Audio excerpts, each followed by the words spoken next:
Yep. Yep. Yep. There it is. Yep. I do have all digits, but the problem is my gloves. I need new gloves, bro. This is unacceptable. This is degenerate.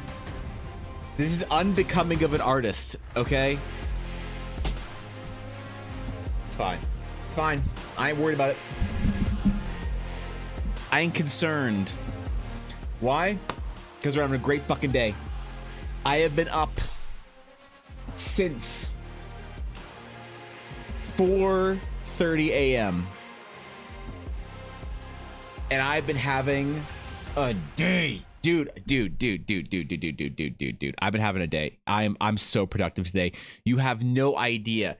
Where's my stream intro? There it is. All right. Okay, we're good. We're good. Welcome back to the stream. Welcome back to the VOD for a fantastic Friday as it is.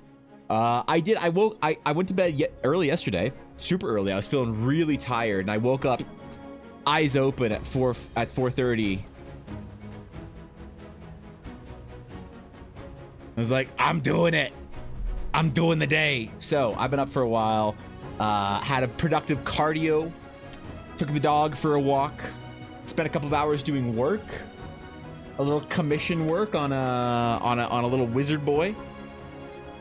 And I went to the gym and just lifted heavy things up and down, and put it down and pick it up again and put it up and put it down. So I don't know what you guys have been doing today, but I'm ready. I'm ready to draw some locations. And today we are going to have the greatest location drawing day ever because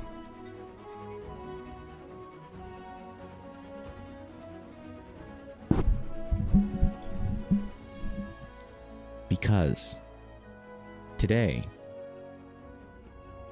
we are merging magic items and locations for a new breed of sketch, the magic location. That's right. That's right. Tell me what it is. Tell me what it does.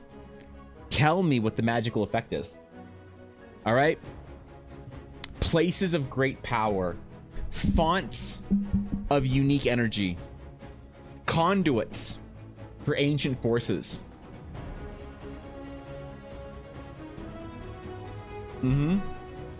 Rune sites, tombs, temples, all of that. Because today, I am promising to you guys my absolute best. Why? Because today, I am going to use your ideas to farm the greatest TikToks I have ever made. That's right. They're gonna be fucking dope. And I post more often, so we're gonna do some recorded locations. So I'm looking forward to it. But good morning, everybody. Good to see you all. I don't have a throne thing linked. UK, unfortunately, I don't have a throne link because my throne is an entire meme. It is a joke. It is a goblin infested cesspit of tomfoolery in which we engaged in at some point in time. And yes, some of you of the eagle-eyed viewership might notice that I did not stream yesterday. That is because I had a bad day. I had a bad time. I went to the dentist yesterday morning. Oh, I got frozen so bad. I got frozen so bad that I got home and I was like, I'll just stream in a little while. And I was just like, sweetheart, you're drooling. Can I stream now? So there's that. You live heavy things all that time, especially your ass. Ashley, have you been in the gym working on your gat? Because I respect the gat grind. I saw this girl in the gym today, and she was doing hip thrusts with like 200 pounds, just getting that gat in, doing those Bulgarian squats. She wanted to be nothing but a small little cake on top and a big old cake of gat on the bottom. So I respect it. I respect it. Respect the grind. Cheers. How you doing, Ashley? What's up? Items or landscapes. We're doing landscapes today, Miyako. We're doing magic landscapes. So tell me what it is, what it does, and we're gonna do a little bit of a different type of thing today. So hopefully people have some pretty good ideas for magic landscapes, locales, things of that line. Magic Rod of Social Engagement +3. Ooh. Ooh. There's that, I suppose. Never want to have be socially engaged to anything. I am actually going to be very social this weekend. I am going to an event, maybe, for lonely 30-somethings that are childless and prospectless. Otherwise known as a Pokemon Go event. That's right, we're playing Pokemon Go this weekend. It is Go Fest. I'm going to be getting my steps in. Going to downtown Calgary, maybe, if I decide. Maybe the malls. Maybe do one of the city meetups. Maybe make some new friends. Maybe say, hey, I'm Evan. What's your name? Oh, that looks sticky. Never mind. You know? So, we'll see how it goes. We'll see how my social engagements plus anything work out. But, I don't know. I don't know, bro. What's up, Elysium? What's going on, Cow? Good to see you, Lair. Good to see you, Thorkin. What's going on, guys?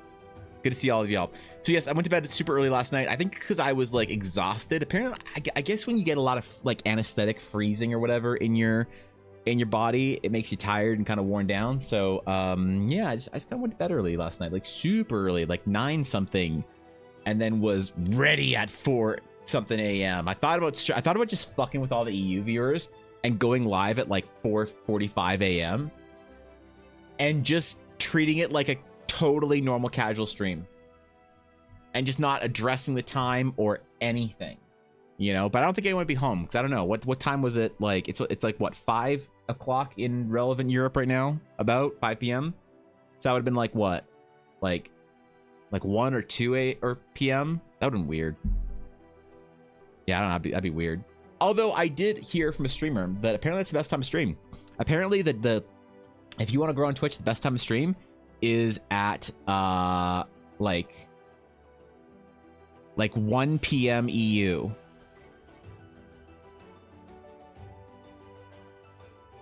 So that's like real early in the morning. NA. I don't know if I'm ready for that. I've been needing my sleep recently. I've been needing my morning routine, you know? I need to feel like I've done something in that day before I start streaming a little bit. Maybe I should stream later. Who knows? Either way, we're going to be doing locations today. Let me get up the thing. I don't have the thing up because I started my computer and got all ready for stream and stuff and was shit talking with Guapo. And then my computer said, hey, man, your camera doesn't work.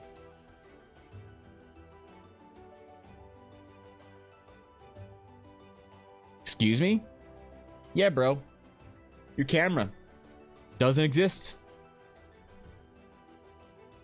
Okay. I'll restart my computer. Usually that works. So I did. I restarted my computer. And Windows just like... Hey, man. Oh, Jesus Christ. What do you want, Bill Gates? Hey. It's time for an update, Evan. Damn it, Windows. Okay, fine. We'll do our update. I was very nervous that it wouldn't work in time for stream, so... I don't have anything up. I don't have my giveaway up. I don't have any of this shit up. So we got to get all of that going. And then we can jump into our sketches and our requests. Because I need some bangers today. I need some banger locations that are going to turn into dope-ass TikToks. All right? Dope-ass Instagram Reels. Dope-ass YouTube Shorts. Dope-ass Twitter videos that nobody watches because people don't watch Twitter videos anymore. And I don't have my Twitter premium anymore, which means I'm never going to grow on Twitter unless I pay Elon $20 a month, which is worth it if you're growing. You know, it's an investment in your own marketing, but I don't want to right this month. So I ran my 3-month experiment, and that's the worst thing about my 3-month experiment. My 3-month experiment with Twitter premium is that it works. It doesn't work maybe $20 worth depending on what you're doing, but if you are trying to actively grow on Twitter, it does actually work. So that kind of sucks, but. All right, sketch giveaway, sketch thingy. Where are we at? Cloudbot. Sketch giveaway. Wait, why is this not working? Hold on. Let me reload this shit. I feel like my internet's being slow. Am I losing frames or is my stream still connected? Because my browser is like chugging. along here. It's chunking, as it were. Need to fix that 1 pixel in the calculator. Uh-oh. Uh-oh. The update added this stupid AI thing they're doing with the Internet Explorer bar on my computer. So disgusting. Oh, really? I didn't notice any change. I don't know. I wouldn't mind an AI virtual assistant. You know? Alair, holy shit, thank you for the Prime. Thank you for considering me your Prime option this month. For 4 months, dude. Wow. What's up? What's up? Thank you for the sub. I appreciate that. It's very kind of you. It's very generous of you. Thank you, bro. Oh, damn. All right. I think this is good now. I think we Gucci. All right. All right. I think it works. I think it's good.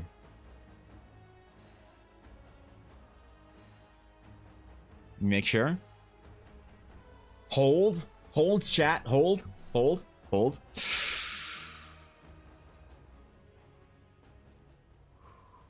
All right, we're doing locations today. Locations of magical intrigue. So, of magical locations. So, as always, exclamation sketch if you have an idea. Tell me what it is. Tell me what the magical effect of the location is. Tell me a little bit about it. And make sure the scope is something we can fit into a hour-ish long sketch on stream. So things like cities, busy streets, markets, that kind of thing, they don't really work. You know, estates, homes, not the best, but we can always work with that. Places that are interesting, man. Give me some ruins, some statues, some towers, give me some real world building shit here, all right? I want the juice. I need to impress the TikTok e-girls so they like my TikToks. And then send me racy DMs that get me in trouble and I get Dr. Disrespect in 10 years. That's a complete fucking joke. Okay? That's a joke. I don't want to get canceled on Reddit again. Cleaning my office is the most magical place because I stole a bunch of video game magical items. What is the most magical thing about your office, Ulnar? I would like to see what kind of a degenerate nerd you are in your gaming space, because I feel like it would be... I feel like your gaming space would just be... I don't know what your drink of choice is, Ulnar, but I'm going to guess it's some sort of, like indie, little-known, like UK soda or whatever. And I imagine you just have cans of that everywhere with piles of various trading cards. Just all, you know, in your little, like, goblin lair. And, like, old cosplay props and shit and you know, posters from anime and convention badges just hanging on the wall. I bet you live like an absolute fucking slob. You know, because I respect you, Ulnar. And I have this sort of vibe that you are like you are like a late stage Asmongold like office enjoyer. But I don't know. Maybe you're super clean and organized. Maybe the entire thing is just, you know. What's up, Ulnar? How's it going? I'm waiting to give you for months. You have a location, Elysium. All right. Exclamation sketch if you got it. Sounded by empty bottles of Urn Brew. What the fuck is that? The fuck is Urn Brew? Sounds like some shit. You guys need to go for lunch. If I win, I need a shop of a blacksmith. The blacksmith of the dwarf who has a drake pet that also breathes fire to help him forge stuff. But that's not magical, Thorkin. I asked for a magical location. I needed a location of magic, bro. What are you doing? It's pronounced Iron Brew? How the fuck would I know it's pronounced Iron Brew for an Urn Brew? It seems like... Listen, I pronounce a lot of dumb made-up words, and I think you're gaslighting me on that one. I don't think it's actually pronounced Iron Brew. I think you guys are fucking with me on this one. I show you my IRL desk, aka Scrapyard, but in my VTuber persona, it's a CEO office with a collection of Moonlight greatswords that I definitely obtained legitimately. Right. Of course. Yes. No, I wouldn't ask. I would never ask to see a VTuber's setup. I respect the barrier of, you know, of suspension of disbelief that you're a real human. I do. With all of my friends that are anime girls on the internet, I always respect the barrier, and I never expect to see. I know what most of my VTuber friends look like IRL, and I know what most of their offices look like IRL, but I never expect to break the whatever, the cringe wall, the fourth wall, the whatever wall between being an anime girl online and you know, I don't know. I'm kidding. Come on, man. I'm fucking kidding. Jesus Christ, a joke. God damn. But I do imagine that your place is actually probably pretty glorious. I don't know. I promise to start. What if you literally Starbucks again, Dash? You literally Starbucks. Unironically work in my living room, so it's actually quite clean. I can't be a DJ if people show up. That's true. Yeah, wait, I honestly, I haven't had, so Ella and I are redoing some stuff with we're getting, Ella's mom is buying us a new sofa because she doesn't like our sofa anymore for good reason. Our sofa we've had since we moved in. So she's like, buying you kids a new sofa. We're like, great, thank you very much, Mom, appreciate it, it's very kind of you. But we're thinking about getting rid of our second sofa, right? Because we have two, we have like an L shape, like two sort of like connected in an L shape. And the only reason we have two is for like entertaining guests and company. We have a table that can seat 6, you know? And I don't know why we own any of this shit, because Ella and I are talking about it. We're like, what if we just changed our living space to be comfortable for us and basically only us? And we had zero space for entertaining or hosting anything or having anyone over. Because Ella and I went deep into the tank. We're like, when was the last time we had anybody over that wasn't like either Ella's mom or my dad? And we were like, it's been a while. I mean, the mods came to see us last year, so that was cool. But as far as like having friends over, you know, it had been a couple of years before COVID hit. So we were thinking about this. We're like, has it really been like 7 years since we invited friends over to our place? Oh God, it's been like 6 or 7 years. I don't know. Anyone else have that realization that you just don't have people over your place, so you should just make it comfortable for yourself instead of the societal norm of having a living room space, whatever, that's presentable to people from the outside? Because emotionally, that's where I'm at right now. Okay. All right. We're going to get some magical items today. Rig it? All right. It's been rigged for Viddy. There you go. It's been rigged for Viddy. Viddy is rigged for you. So, the winner of the first sketch of the day, of the first magical location sketch ever, is Ashy of Heart. Ashy the Heartress. There it is, man. There it is. What's up, Ashy? What's going on? How you doing, bro? If I didn't even enter that super rigged, that is super rigged. Were you entered? You weren't entered. That's pretty rigged, bro. All right, a shrine where the proto-astral blade was sealed away eons past. Its power bleeds into the landscape, unbalancing its aetherical attunement and aspecting the land towards the stars.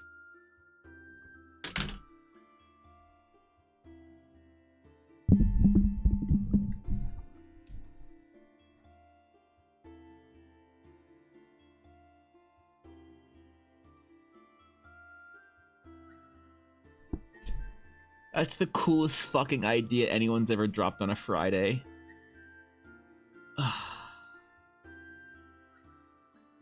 I'm having this wave of depression because I know that every idea on every subsequent Friday is just gonna be fucking lame now. Oh, that's so good. That's so fucking good.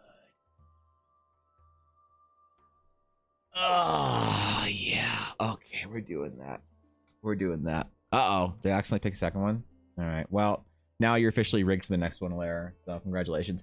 A shrine with the proto-astral blade was sealed away eons past.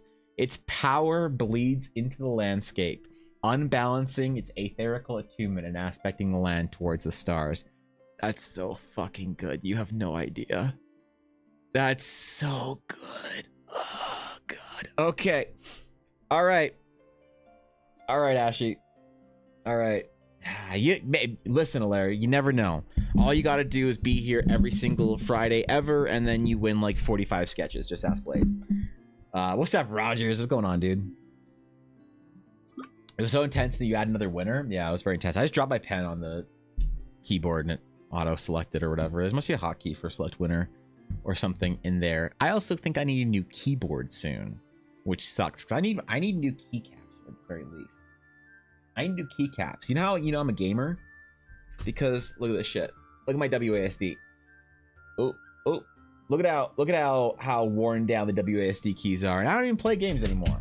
When was the last fucking time I played World of Warcraft? Well, that's not fair. I played like 2 days ago because I need my bronze to get all of my appearances that I want out of Mop Remix. Anyway, we got a sketch to do.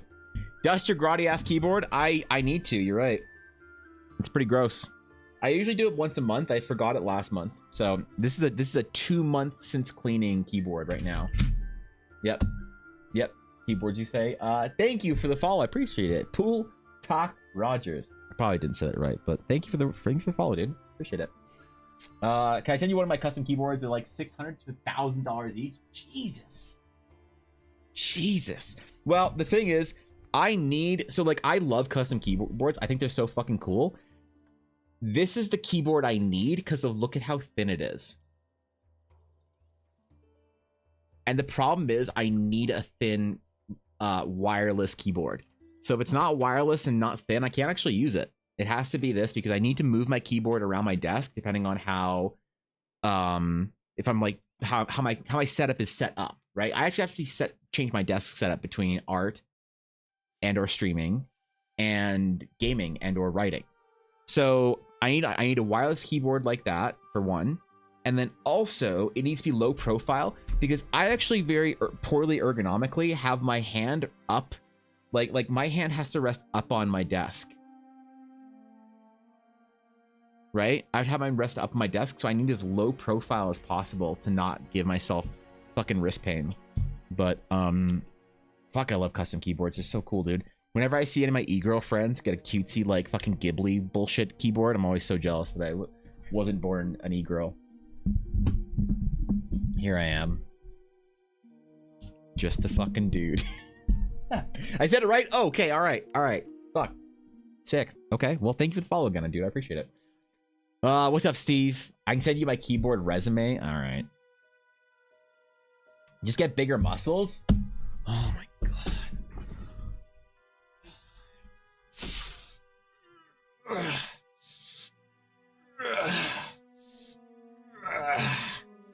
Alright. Okay. Alright. They're slightly bigger than they were before. Okay. Wait. Are we big enough? No. Control. Yeah. Alright. And what? Last one? Okay. Control. Alright. Okay. Cool. Alright. Okay.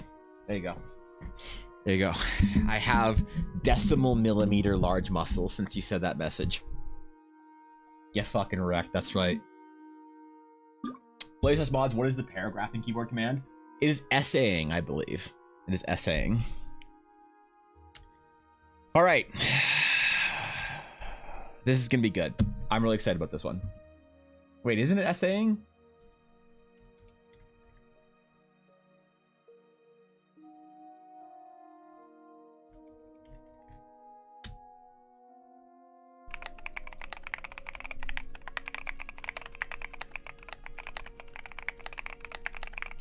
It is.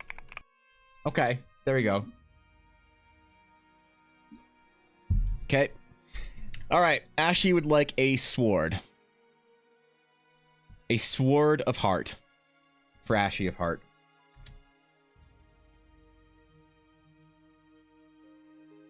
All right, I'm ready. We're gonna do a little shriny boy. Just chilling. This is gonna be dope. I'm gonna hit the record button. This is gonna be fucking sick. There's my resume. I'll send you my commission guideline later. Yeah, okay, got it. That is your resume. That's true. That is indeed your resume. So, yeah. I mean, like, look, what can I say? You're right. That is indeed your resume. You did submit that. You did make that clip. You should definitely. I think only mods can redeem essaying is the problem. But if anyone, I wish that I could figure out a way to make either mods or Vidi be able to redeem essaying. I think Vidi has full rights to be able to redeem essaying. You know what I mean? Like, he just deserves it at this point in time.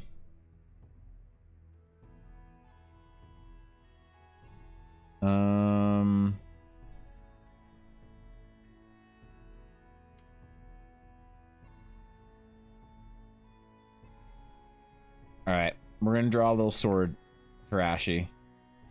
Inside of a shrine. A sword, a shrine with a sword. That's the coolest fucking So you guys aren't gonna believe me if I say this. So I say this understanding no one is gonna believe me, but I'm still gonna tell you because maybe somebody will.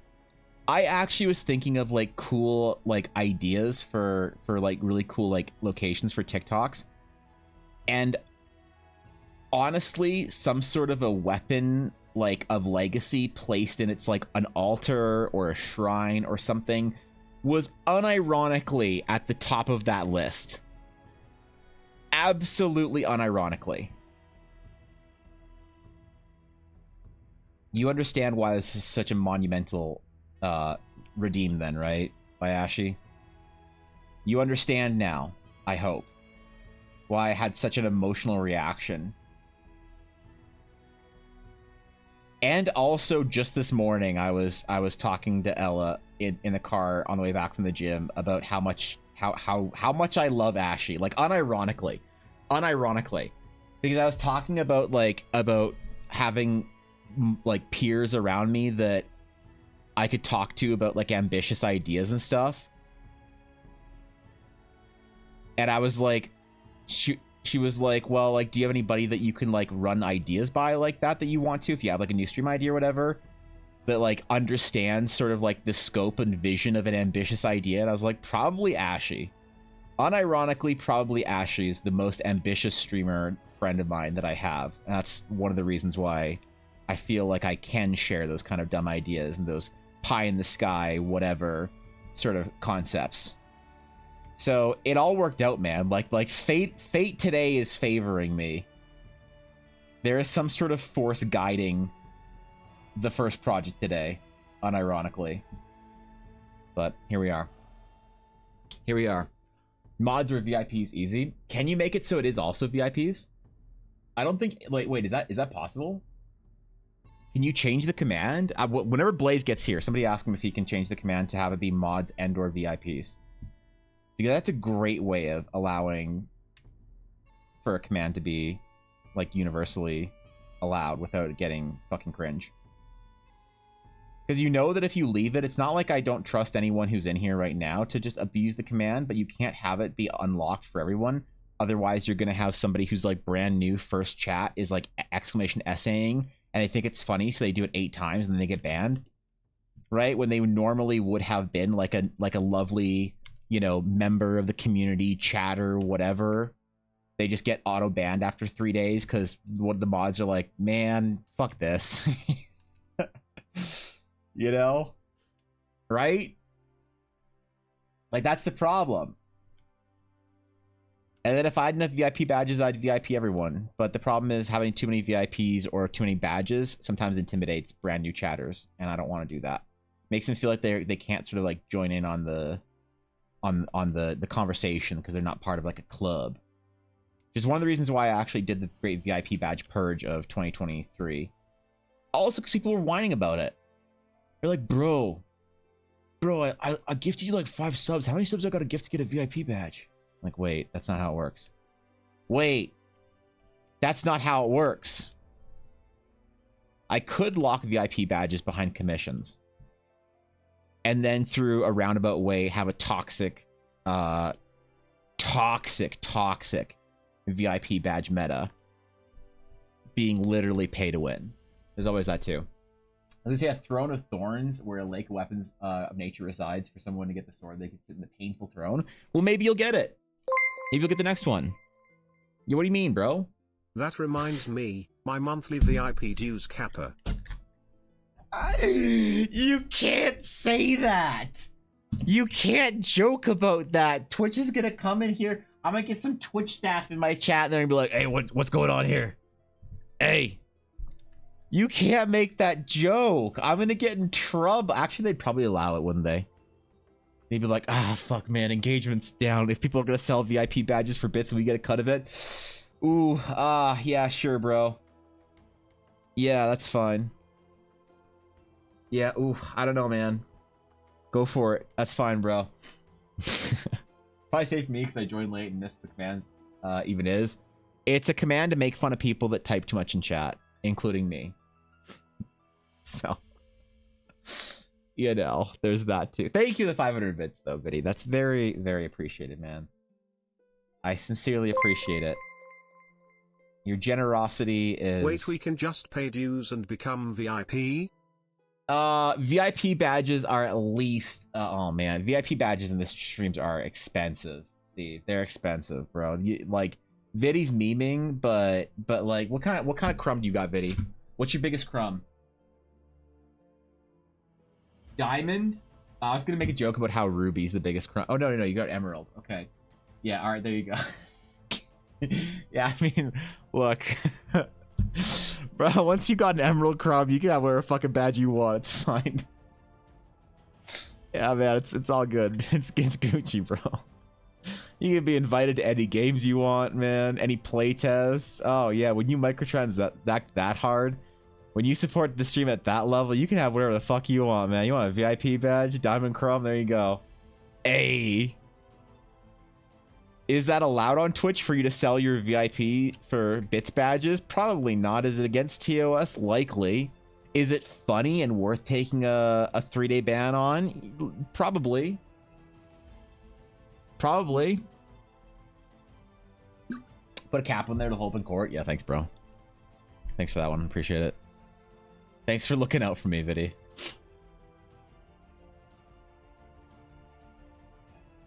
Yeah, I want to hear a real one, man.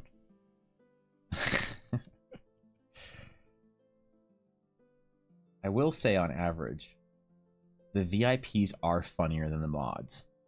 Like, Bizzo carries hard for the mods. She carries real hard. But the VIPs, I think, absolutely smoke the mods as far as being funny. It's not even fucking close. Bizzo's hilarious in editing form.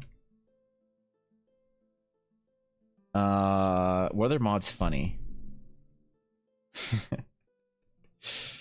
That's about it, man. I mean, like, the VIPs, you got, like, the likes of Ashy and fucking Viddy, and goddamn, man. It's a war.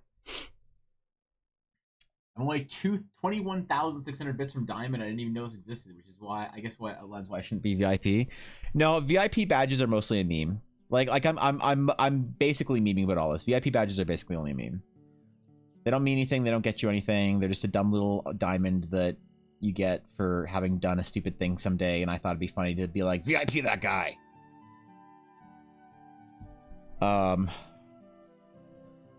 Or, you know, if two people who have this very similar name and colors, and I need to differentiate between them, one will get a badge for absolutely no meritorious contribution, but just simply a badge.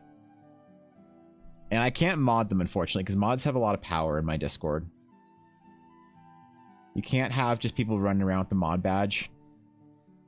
I would. It's a meme. It's funny. A lot of streamers do it. They just mod people for fun, but I can't. Mods actually have a lot of power to fucking ruin my life in our Discord if they wanted to, so.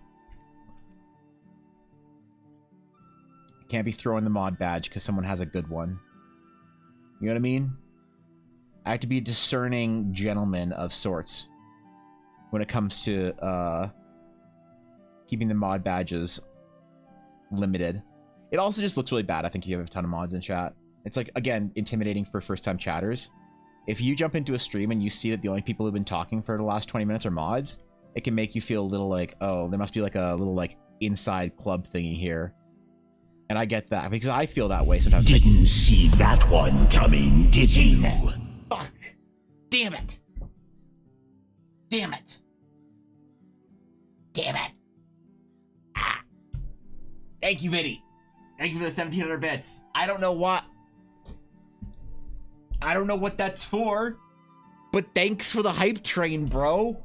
Viddy, chill, bro. God damn, man. Thank you. Fuck. What the hell, dude? Sorry, thank you for the 1,710 bit. Wait, that was Alexandrite?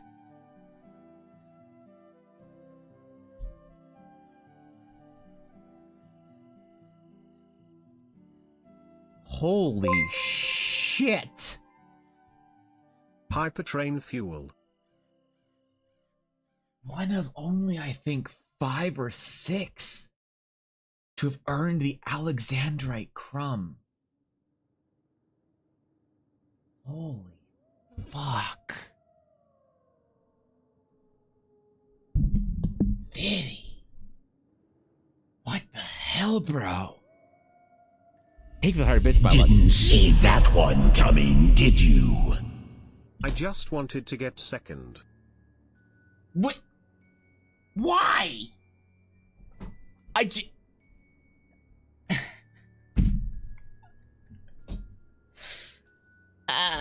Thank you, Steve, for 100 bits as well. I appreciate that. Thank you, guys. That's holy fuck, man.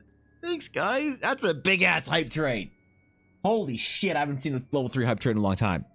It's been tough. Thank you. I appreciate it, both of you. Thank you, boys. Thank you, Lung. Thank you, Viddy. Thank you, Steve, for the bits. Thank you, guys. What the fuck? I appreciate it. Thank you. That's very generous. That's very generous. Thank you, man. That's seriously, guys. I need to give Viddy his new role. Shit, where are you, Vidimus? Gris. A B C D E F G H I J K L M N O P. God damn it! Where? Hold on. Hold on. Hold on.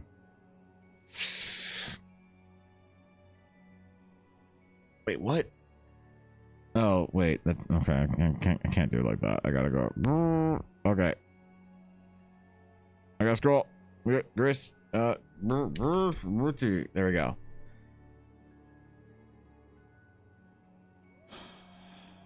All right.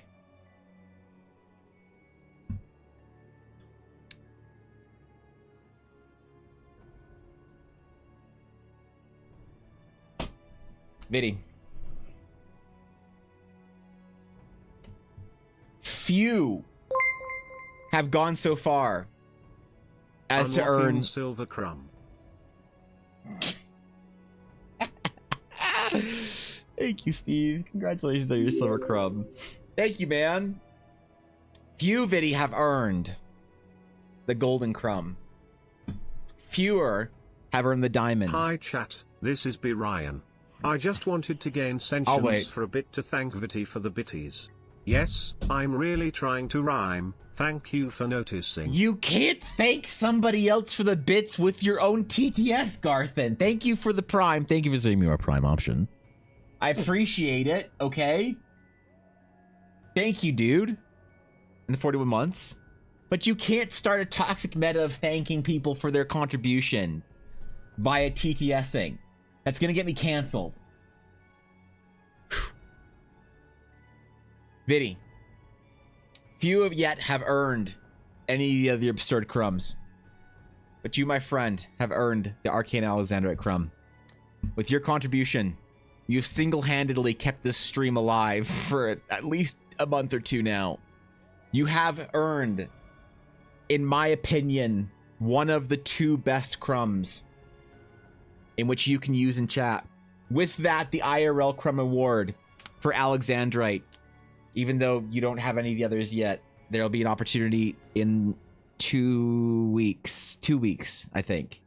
One week. Maybe I gotta ask it. I think it's 2 weeks to actually get a link to be able to order your proper fucking rewards. But you will also have access to the rewards at Alexandrite tier, which include a watercolor, a very rare watercolor sketch that I very rarely do. Only now for Pepegas and Alexandrite crumb holders. Yes, really. Yep. The watercolor sketch is the Alexandrite reward. And I'll send that to you as well as the Arcane Alexandrite crumb. Actually, do I have the Arcane Alexandrite crumb die here? Hold on. Let me show you the die. It's actually my favorite one of all the crumb dice.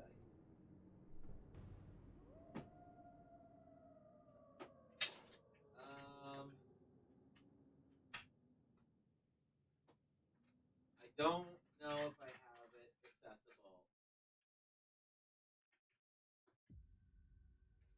It is definitely. Oh, it's right here. Oh, Pog. Oh, PogChamp. You want to see the Alexandrite crumb die that you get? There it is. There it is. Honestly, these fucking gangly ass gloves are making it worse. But here is the Alexandrite crumb dye that Ella makes for all the Alexandrite crumb holders. It needs light on it to really sparkle, but you can kind of see a little bit of it, even though it's like out of focus and shit. Ooh, ooh, ooh, ooh, ooh. That color's good. Ooh, that's good. Right there, right there. Yeah. So, thank you, man. Thank you for your contribution. I appreciate it more than you'd understand. So, thank you, bro. Thank you, Steve, for earning the silver crumb. That's very kind of you, man. I really appreciate it. Thank you, guys. Y'all are way more generous than I deserve. And now I gotta actually make an adventure, so you guys don't feel like you've supported some nobody dog shit who asks tier streamer that doesn't make an adventure. You need to feel like you supported who asked nobody dog shit tier streamer that does make an adventure. And yeah, man, I'll try and be worthy of your support. Thanks, guys. I appreciate it. Thank you. And yes, so Ella is currently building for me the supporter section of the print store, so people can actually order the stuff they want, and properly get labels printed off and stuff for them. And obviously, it's, you know, no charge or anything, but I'm excited. I'm excited to have the storefront also serving as the place where people can get their rewards from, because it's gonna be a lot easier on Ella and a lot easier on me to collect information and shipping info and all that kind of stuff, and hopefully is a lot less problematic, because you guys would have no idea, maybe you would have no idea the amount of failure to complete shipping addresses amongst people who place their information of where I should send shit through a Discord DM. The amount of like problems, it's been like 8 or 9 people that have been like, hey man, I didn't get my thing in the mail. I'm like, oh shit, bro, like, was this the right address? They're like, oh, did you just write it down as I sent it to you? I'm like, yup. Oh, that's not how you... Okay, I'm just gonna shit talk somebody from Sweden. Swedish addresses are stupid to write down. And somebody from Sweden wrote down their address. They're like, here's my address. I'm like, great. So I wrote that exact thing in the line order they put it on an envelope and sent them their thing. And they're like, I didn't get it. And I'm like, hey, was this the address? Because that's exactly how they wrote down. They're like, oh no, you're supposed to like do it in this order. And I replied, I said, so just curious, bro, why didn't you send it in that order then? And they're like, oh, because I thought people would know how to write down addresses. To which I said, I do know how to write down an address for fucking Canada and the US, because it's the same. So this way it'll avoid all those problems, and I'm very excited to not have those problems anymore, because those problems made me want to tear my fucking eyeballs out when I have to pay shipping for something twice because of a Discord DM problem. So I'm very excited. I'm very, very, very excited for people to actually be getting their shit and getting it in a way that is not infuriating to me. So still probably get lost, who knows. I was wondering if I asked for feedback today or is Tuesday better? On your piece that you posted on Twitter, probably Tuesday. I am trying to stay focused on getting the video recorded today, Thorkin. But I have things to say, and they're all good, because you're amazing, and your art's fantastic, and you should be very, very proud of that piece that you did. I'm proud. I'm like a pride vampire. I'm just vicariously, I don't know, pleased with myself based on your work. I'm like Lord Denathrius, except instead of anima, it's artwork. I don't care. Castladathria is a great raid. Shut up. Don't judge me. I like to have something sent to me, but I'd have to pay a gold ingot or 2 in taxes. And there is that too, you know, it sucks. Like, you know what the thing is though, that Bylong, so any sort of stuff that I can ship flat, you don't get charged for, which is really nice. So like any of the crumb rewards that if you were to theoretically earn any of your crumbs, I could ship that all to you, and it wouldn't screw you over with import whatever's, because it'd just be an envelope. The only thing that you couldn't get is the dice, which is maybe a deal breaker, understandably so. But that's the nice thing about sending envelopes. Envelopes aren't a problem, typically. I've never heard anyone say that an envelope has been a problem. Because I just send it through, like, postage. It's not like a parcel, you know what I mean? I guess that's enough to make it so European customs don't choke you out over a fucking Magic the Gathering card you ordered from some eBay seller in North America that one time. Does include my eagle drawing. I think I will have a section on there for ordering prints of sketches if people really want them. Like, it's been requested that people who want a print of their Friday sketch or whatever to be sent to them, which I'm totally willing to do. It's just, it's a bit of a hassle because it's a hassle for the person that wants to order it because they have to put they have to do it fairly quickly after I finish it. Like, if somebody says, if I open up something like that and somebody like orders a print of something I've done for them on stream and from like years ago or months ago, it'll be like, I don't know where this fucking thing is, bro.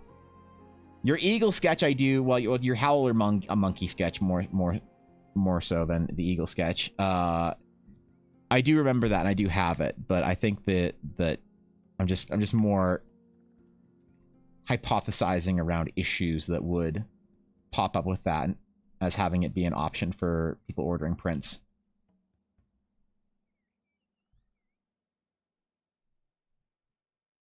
But I will probably do something like that as well. I do sympathize with people that want a print of whatever it is that I've done for them on stream. It's awesome. I'm honored. I just don't have a good way of doing it. You know what I mean? Even though the adventure, the dice, the sketches, or any of that has been more than an honor being here, and you, this community, helped me get through the days for nearly 2 years now, and I can't put the price on that. Thank you for being kick-ass and motivational force of nature, bro. Bro, I don't do shit, man. Viddy, you bring all the positivity and good vibes and nobility to TDC, man. I don't do shit. You guys are the entire reason why it's worth staying.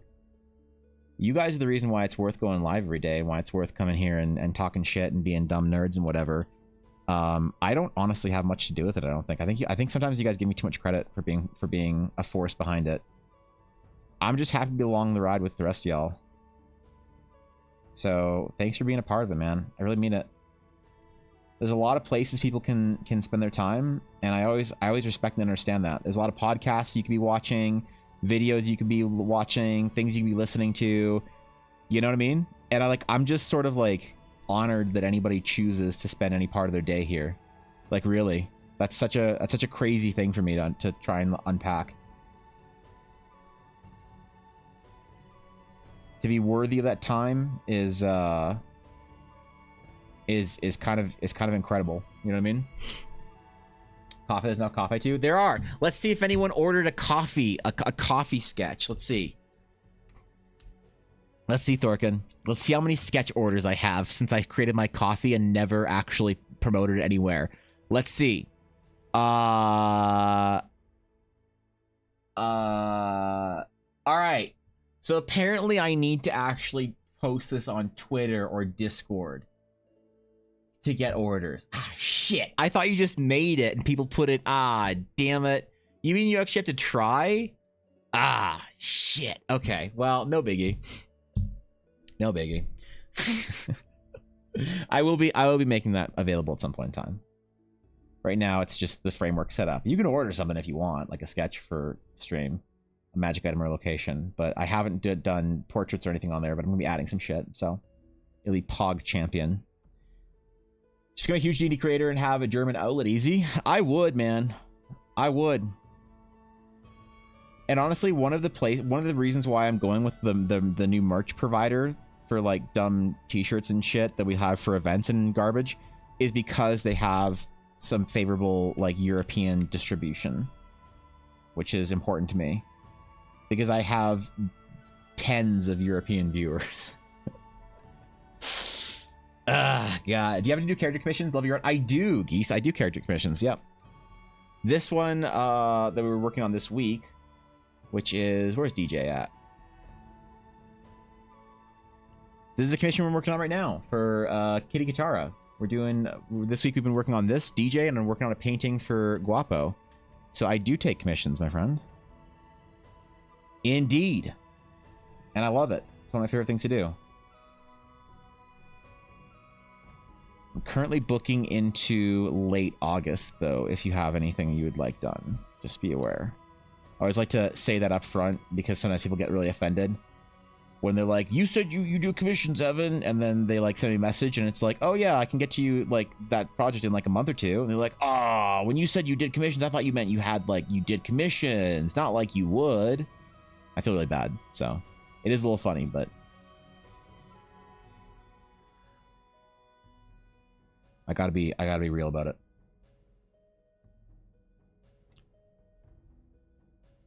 I'm very excited to be back to taking commissions because I wasn't for a very, very long time. I'm excited with some of the cool stuff people have asked me to do.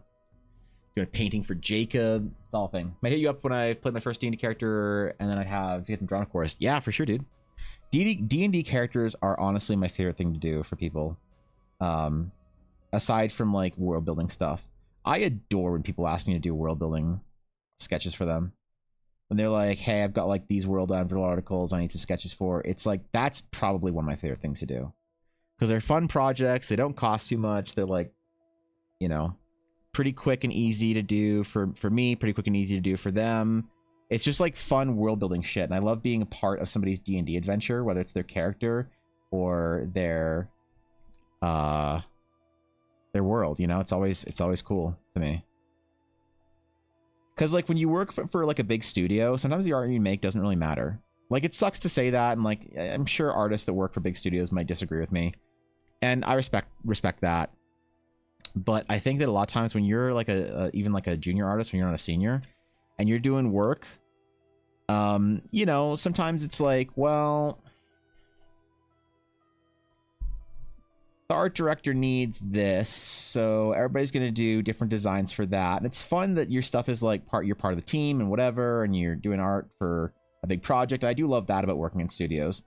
The problem is that sometimes your art, like, people don't really like care. It's like, oh, nice stormtrooper design. All right, cool. Well, we're not going to go with this one. It's very like businessy, kind of like matter of fact and whatever, which is fine. I'm totally fine with the art being like that. You know, but it is nice to do character commissions for people because they always really fucking love it.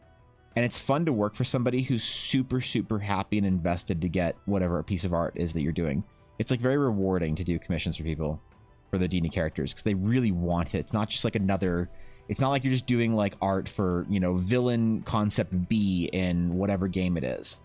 You're doing art for somebody that's going to take that character and play that character and love that character and go on adventures with that character. And you know, I think that's always really cool. It's really fun. One of the reasons why I started doing D&D character commissions, because it made me feel like people actually appreciated what I was doing art wise, you know, as opposed to it being kind of abstract, just like general art or whatever. So I don't know if that makes sense or not, but that's definitely the way I feel about it.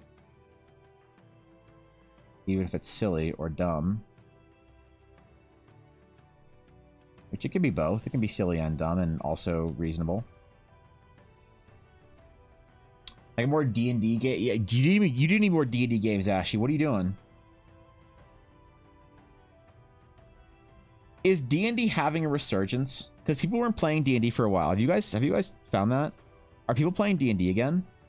I've noticed there's been sort of a growing interest in it recently, and I don't know what to attribute it to. I think it might just be that people like played D&D during lockdown and then like didn't play because they were like going outside and doing shit, and now it's like, you know, they had their hot girl summer, they had their vacation, whatever, now they're back in it and they're like kind of looking forward to some D&Ding. You know what I mean? I wonder if that's sort of like partly it.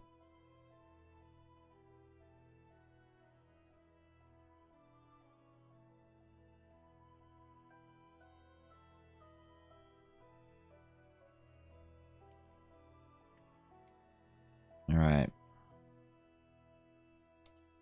So, the astral forces are bleeding into the area surrounding it.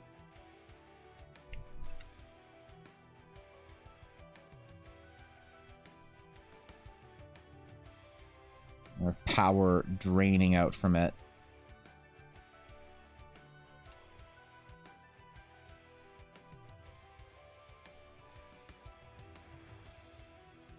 Time for my first Roll20 game? Oh, shit. Tell me how it goes. I've heard very mixed things about sort of like signing up to random Roll20 games. It either goes amazingly or it's a learning experience. I hope it goes amazingly for you, obviously. But let me know how it goes. Most likely due to controversies, you think so? Excuse me, sir, could you possibly spare one D&D game? I don't know if I have any extra D&D games. I'm not playing right now because my players are taking the summer off, but I kind of feel like I want to. I'm kind of itching to play. Might do like a pickup game or something next weekend. Not quite sure. Do some world building Eldara stuff. Maybe I'll allow people to microtransact their way into the game and ask all the Alexandrite crumb holders or some shit, or fucking diamond crumb holders. It's a good way to do it, right? A healthy way to do it. Allow people to microtransact their way into your D&D game. I mean, funnily enough, my players are trying to pay me right now for D&D. They're trying to pay me. I don't know how I feel about that, about being a paid DM. Jackie and Dashto and Limit are like, Evan, we would like to pay for your D&D game. And I say, no, that's weird, stop. But I think maybe I'm the one being weird. Is it normal to do like paid for D&D now? Is that like normal? It doesn't feel normal to me. I don't know how I feel about it. I don't know how I morally, emotionally feel about it. Not forever DM, I'm a forever DM. Wait, you're forever DM. If I want the game to last more than 10 sessions. Yeah, that's true. Yeah, actually, though. Holy shit, you're right about that, Ashy.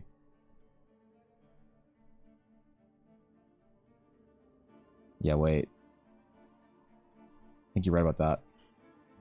Decided what I want to win the raffle. Excellent. Good. Has to be a magical location, so... I hope it fits, because I will, unfortunately, re-roll people today if they give me something that doesn't fit. If the instructions were unclear, that'll be my fault, and I usually try and not make it the person's problem and, like, re-roll, but today I'm trying to be very clear and will have to very unfortunately re-roll if people give me a non-magical, non-location idea or something that doesn't really fit into there.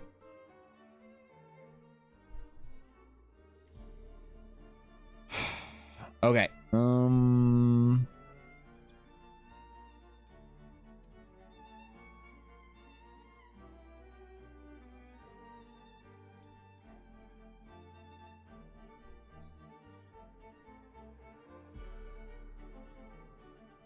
We need a focusing gate. Something that takes the power of the item and channels it. Locks it in. As it is connected with the astral forces. It is an item of great danger and power in the wrong hands. The magic must be kept contained. Just like Tal Rasha contained the spirit and the soul stone of the Lord of Destruction, Baal, whom exploded that small man who stood against him at the gates of Sescheron. This is why I need Ulner in my life more, because nobody understands these stupid references, but Ulner would. Somebody clip it and send it to Ulner. God damn it. Why aren't more of you Diablo fans? They want to be paid for the fixing of the PCs of my friends, since it's A, my job, B, I love it, but they bought me food and cinema tickets. That's pretty nice. Find another way for your folks to show you how much that means to them. Yeah, I don't know.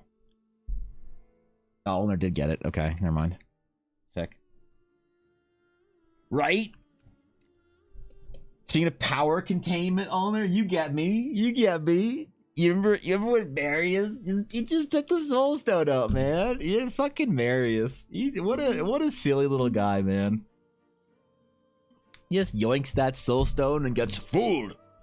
Do you have any idea what you have done? By Tyrael. Ulner gets it.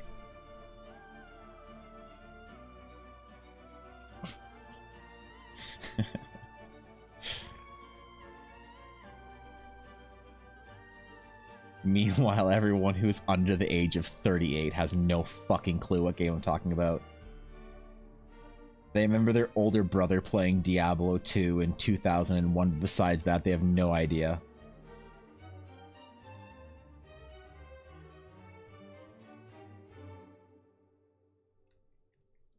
Deserve any and every okay boomer I received today.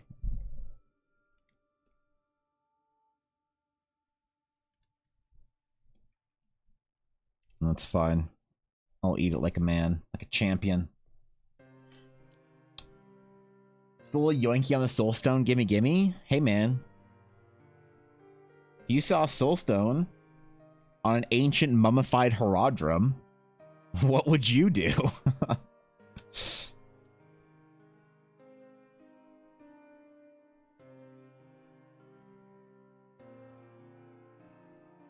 Right? I mean, come on.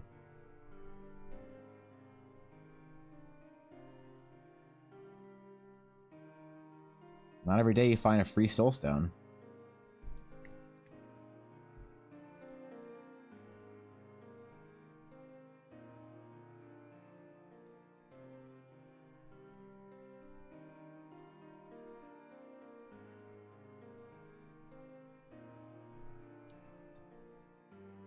And then you have to go explain all that to Halblue in the Pandemonium Fortress, and Jamala. I swear to God, this is a real game. I'm not making this up. You guys need to believe me. I swear, I'm not making this game up. It actually happened.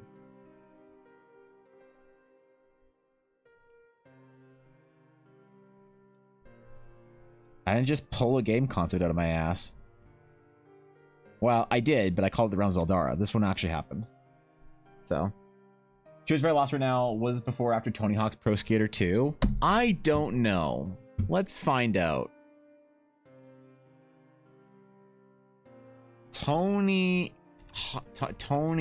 Hawk's Pro Skater 2 release date was September 19th, 2000. Diablo 2 release date, I think it was 1999. June 28th, 2000. So it was indeed before Tony Hawk's Pro Skater 2 came out by 2 months. 3 months. Ish. So it was 3 months before Tony Hawk's Pro Skater 2. See? Look at that. June 28th, 2000. September 19th, 2000. Oh, fuck. Oh, shit. The Iconics Matters usually pay because limited supply versus massive demand. Like all of Twitch chat want to play with you, you'd pay Gate because you have limited time to give, but like, I'm not going to go charge Alner to play with me. Yeah. Yeah, well, the reason why my players want to do it is just because they know that I work so many hours a fucking week, and they're like, they don't want it to take away from commission time and stuff, which it does, and they don't want me to like be losing out on that. It's not like that's, I don't know.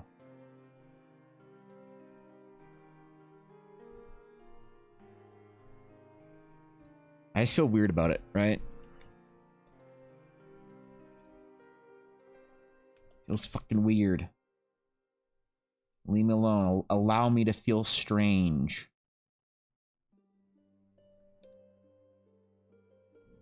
Oh, these are on different layers. Oh. Oh, very nice. Okay.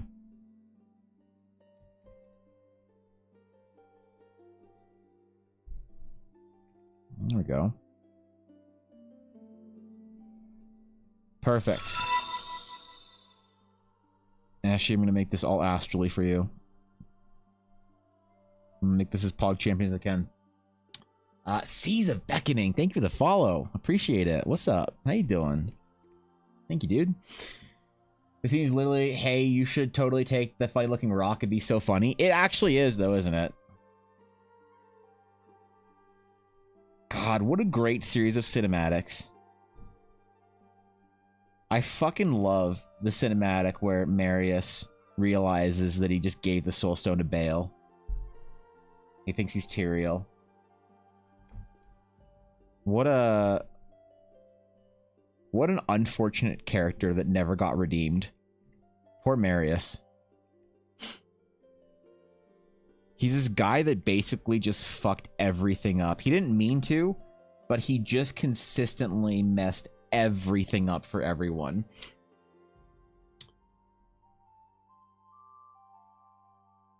Wait a minute, that was so much closer than I thought. Yeah, for real though, right?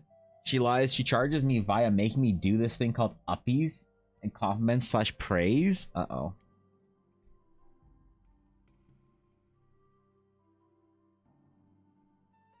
Damn. Damn. What a bottom. All right. I hope this looks good on the recording. I really do. I'm also very disappointed that I just looked over to see if the recording looked good, and I glanced right below it where I got an alert that Una the Morky liked something of mine on Instagram. So that's disappointing. When your dog likes your Instagram post. Like, what a pity like. When your wife likes something on your Instagram via your dog's account. God. How far have I fallen? Do colored dragons exist in Eldara? You mean like the like black and white and that? Not really. They're not prismatic in that way. Dragons are more individual. So there's like a dragon and he or she has like this sort of like magical effect, ability, whatever. And dragons are a lot rarer and more unique and in some ways a little more special than they are in regular D&D.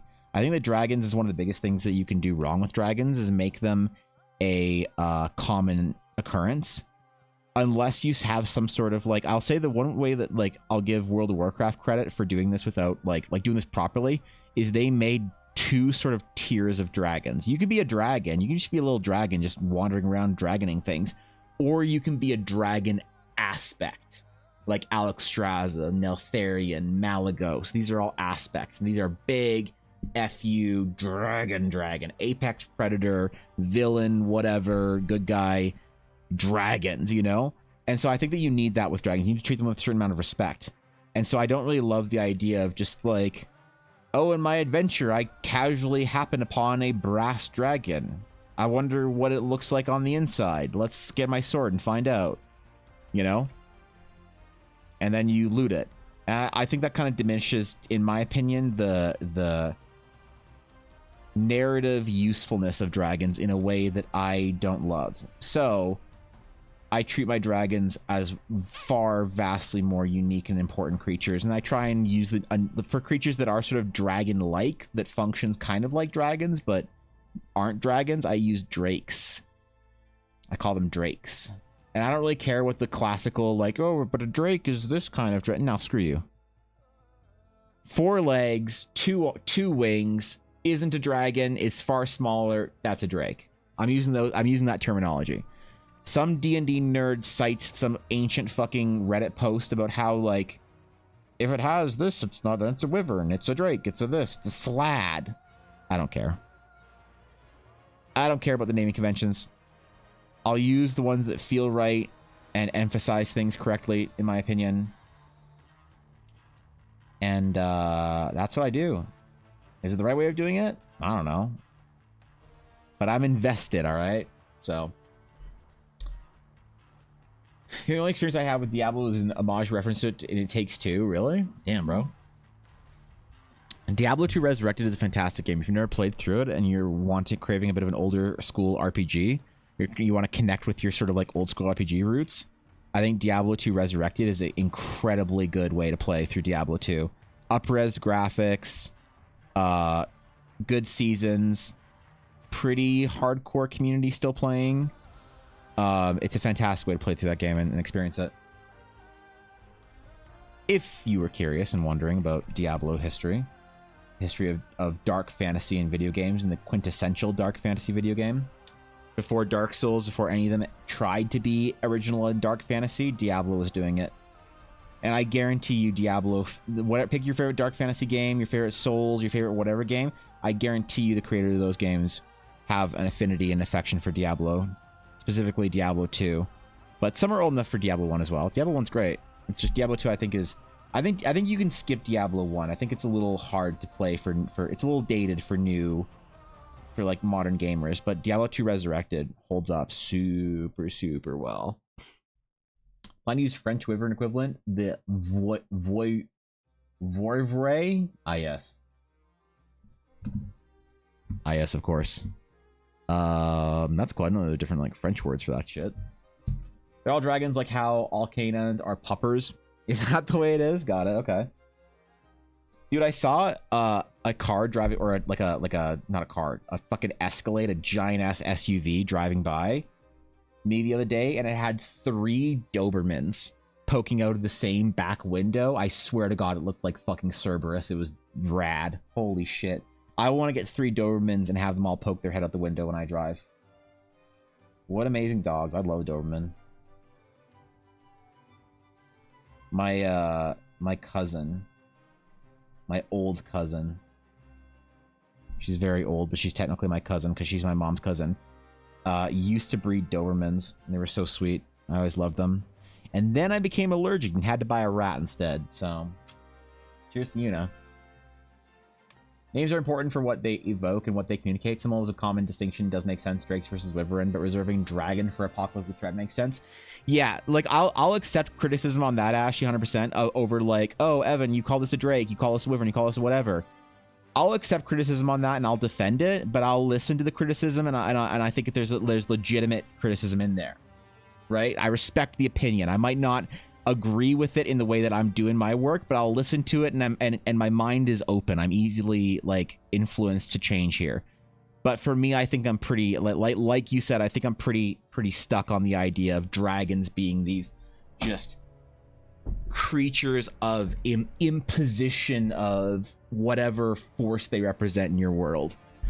Massive entities of great threat and or nobility, and mostly threat. I think dragons are best served as villains, because when dragons aren't villains, then it creates interesting sort of like narrative around them.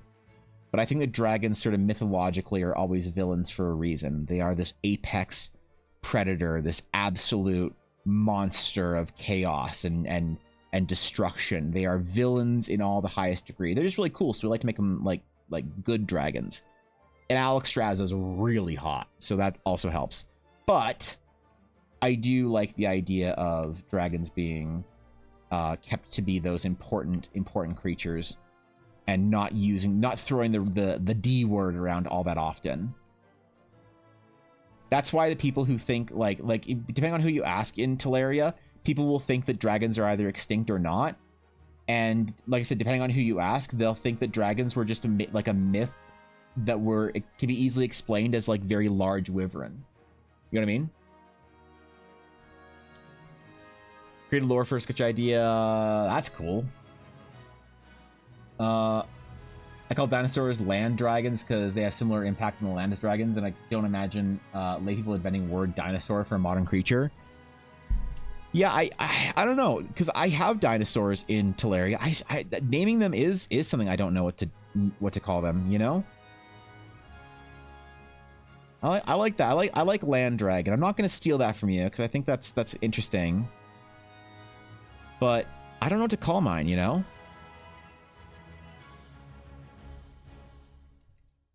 I don't know how to name them. I don't know what to do about them. T-Rex stomps through town. Nobody's counting limbs. Yeah, for real. Nobody gives a fuck. Well, actually, it had 4 limbs, no wings. It is in fact a slat or whatever. I don't know. Asian dragons are now villains. Are they? I know some were villains in myth. So Asian dragons don't really count. When we're talking about dragons, the conversation, this is sometimes I have to remind people, the conversation is from a Western fantasy perspective. When I say dragons are villains almost everywhere. To like, people always think, and I'm not saying you're doing this, Axman, but I always forget to mention it because there's always somebody in chat when we talk about dragons that thinks they're being very clever by being like, actually, Mesoamerican references to dragons, such as Quetzalcoatl, are noble creatures, and the Asian dragon is actually a creature of nobility and wisdom. And all I have to say with that is the exception is not the rule, and we're talking about rules and mostly Western fantasy here. So that's the context of how we're building dragons. And when I say dragons, I am not referring to Asian dragons. Those don't count. I'm not referring to Mesoamerican dragons. Those don't fucking count.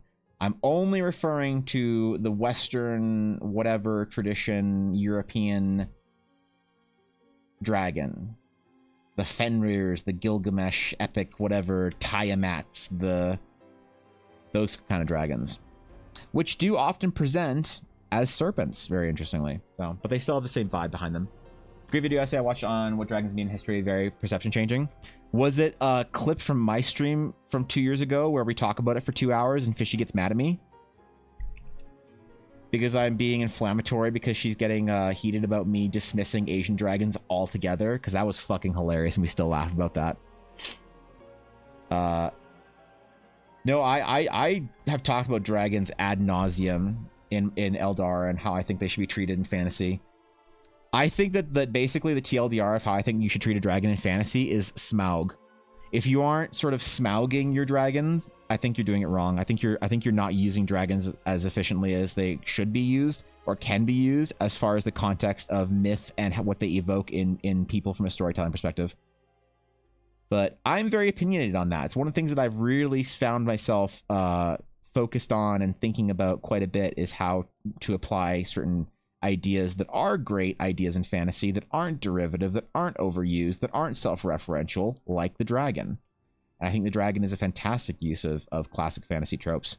I just think that you should understand, if you're going to use dragons, where they come from instead of making something derivative, because not to say that derivative isn't like, you can still have great derivative work, but you're not changing the world with your fantasy if you're making derivative work, like solely derivative work.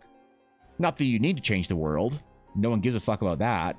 But if it's sort of your goal to do something new, then you probably want to look at and see how the ancient humans looked at dragons, and not how pre-Tolkien or fantasy nerds look at dragons. I think that's important to do. Like using weaker, smaller dragons to scare my players because their reaction to wait, but there's just a baby when they're on 3 hit points. Yeah, there is that. I do love that sort of use of dragons as like, oh wait, this is a juvenile. Maybe we should grab our shit and get the fuck out of here. Your experience with the book Dragonology growing up, if you haven't, I can send you a copy. I have. My mom was a fan of the ology books when I was but a wee pup. And so my mother had procured the Egyptology book, the Dragonology book. I was a big dragon enjoyer until I started working at the game store. And I'll be very honest, and I mean this with all the love I can possibly mean it in my heart. I never saw one person that came in as a dragon collector with Magic the Gathering cards that didn't make me cringe out of my fucking skin and make me ultimately like stop identifying as a dragon fan. But I realized when I stopped working in the game store that I shouldn't let, cringy people ruin a hobby for me or ruin an interest for me. It's kind of like weebs. It's like Naruto fans. Naruto's a great anime. Naruto fans back in the 2000s were the worst part about it. So I never liked Naruto, and I never gave it a chance because I didn't like the, arms back ninja running, headband wearing losers at my school that would talk to you in broken Japanese in science class. But I shouldn't have let them ruin a great anime. And I really love collecting certain things in TCGs, like collecting Blastoises or whatever your favorite Pokemon is, or collecting dragons in Magic. And I really wish I hadn't stopped and sold my collections so, easily. Because I really loved collecting dragons. I thought they were really fucking cool. And I love dragon artwork. And I've really been, one of the goals in my life is to try and produce dragon artwork that would make young me proud. But that's hard and no one commissions it, so... I gotta do that on my own time, man. But I actually have to produce some paintings this summer because I am going to be at the Edmonton Fan Expo in September with my very own booth. Some of you have seen Fish and Bacon in chat, otherwise known as Koi some shit. I don't remember what her fucking Twitch name is, but it's Koi something. And she's my friend, and she does conventions as well. And she actually I reconnected with her at Edmonton Game Con, and she recommended I start doing them. And so did another streamer friend of mine that hasn't been in my chat yet, but I reconnected with at the convention. Also recommended I start doing conventions. And you know what? I said, fuck it. Fuck it. We're already spending the money to go up there. We're already spending the money on the table. It's only like an extra $200 or whatever for another table. I just bring a bunch of prints. I see if anyone's gonna enjoy my art. I don't see a lot of people who aren't fans of the project, and by that I mean fan I use as a very loose sort of meme term, but people who enjoy what I do and understand the lore behind it. I don't expect anybody who isn't there to want to buy any art, but I don't know. I'm gonna put it out there. It'll be at the very least, it'll be an interesting experience and getting a chance to talk to people who aren't from chat about the Realms of Eldara and getting opinions and feedback. And I'll have a couple physical copies of the Horizon adventure there to sell, and some prints to sell and stuff, and we'll see how it goes. We'll see if it's something. Who knows? Maybe it'll be great. Maybe I'll love it and I'll decide I never want to do anything besides conventions, and I'll curse the fact that I live in Alberta in the middle of nowhere where there's only like 3 conventions that are within car ride distance. But yeah, we already have all the stuff, and like we have the payment processing thing, the Square, the big fancy Square terminal that Ella got. We have all the stuff set up for it. You know, it's really only the investment of having inventory for it and having a couple of things for display and booth setup wise, and then the actual cost of the booth, which is only an extra like $300 or whatever. And so, you know what? Screw it. Screw it. We'll try it. We'll see how it goes. Like using dragons, I prefer to say as wyverns, drakes, and sea serpents. That's fine. Yeah, fuck it. Yeah, I agree, Dogness. So screw it. Let's try it. So I'm very nervous. I'm wondering if anyone actually will, like, want to purchase any of my prints or anything like that. If I could at least make back the booth, that'd be great. But even if I don't, like, Ella will probably do well enough. People fucking love her dice, and she's a genius and beautiful and amazing, and basically a Valkyrie IRL. Like, let's be fair.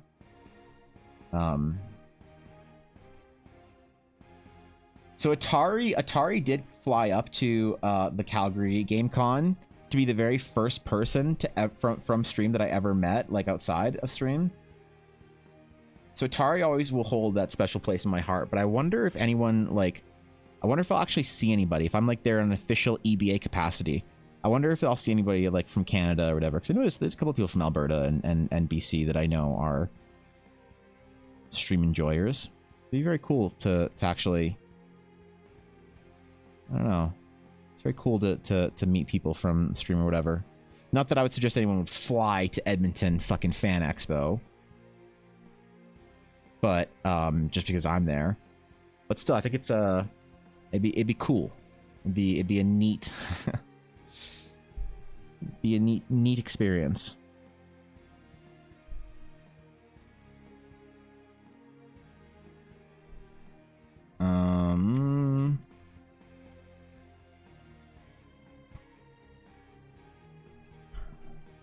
Somebody's really craving the experience of buying a print from me.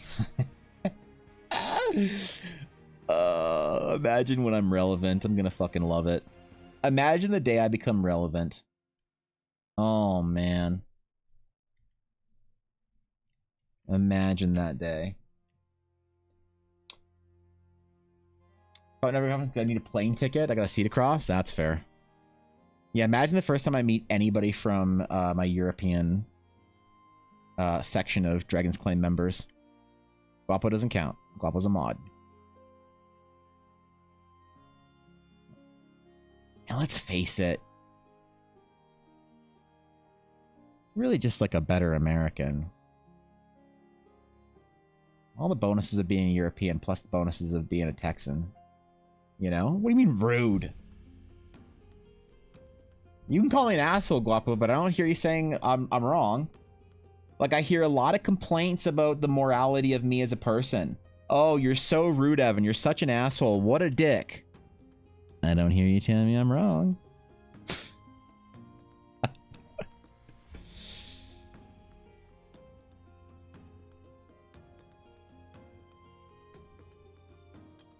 God, it's embarrassing to be anywhere near or anywhere out next to Guapo and Cobalt. I just feel like such a fucking failure as a grown-up. when the two of them are around. Blaze, Dash, and I are all looking at each other like, fuck, we gotta grow up, man. We gotta figure this out. Mods do count? Of course you count. Of course. I'm bullshitting entirely.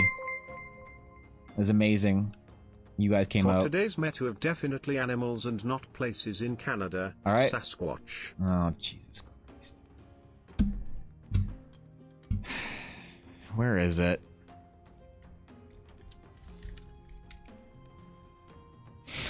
Where is it?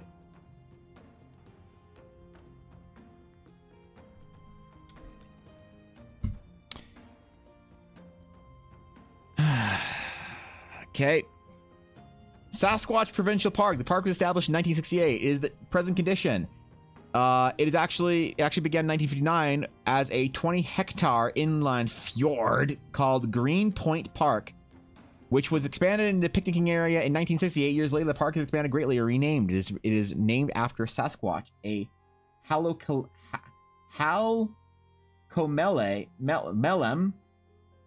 Salish word. The cryptid said to be endemic to the area. As far as national parks go, I'm gonna give it a 6. I'm gonna give it a 6. Why is it so little, you might think? Because you'll notice its proximity to Vancouver.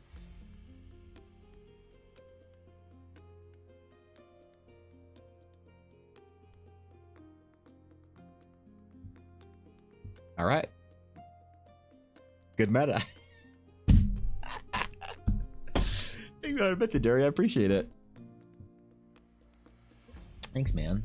Yeah, Cobalt, are you coming up to Edmonton Fan Expo in September?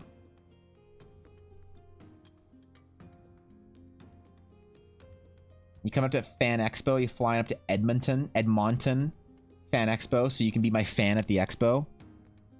So I can be like, oh my god, so many of my fans came up to see me. It was kind of exhausting. Ugh. Don't you hate it when all your fans come to see you? Oh my god. Like, guys, I get it. I get it. Just leave me alone. Holy shit.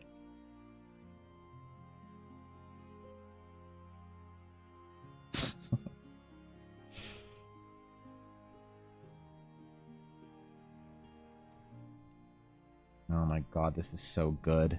This is so good. Holy shit. So fucking good at art sometimes. I'm so ridiculously, absurdly good at art, like 34-ish% of the time.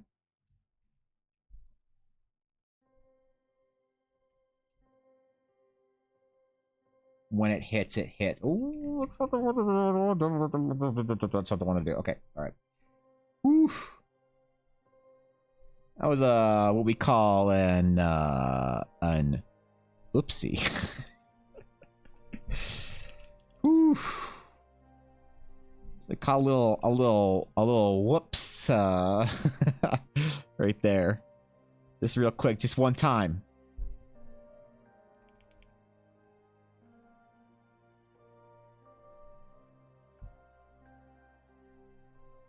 Here we go. We fixed it.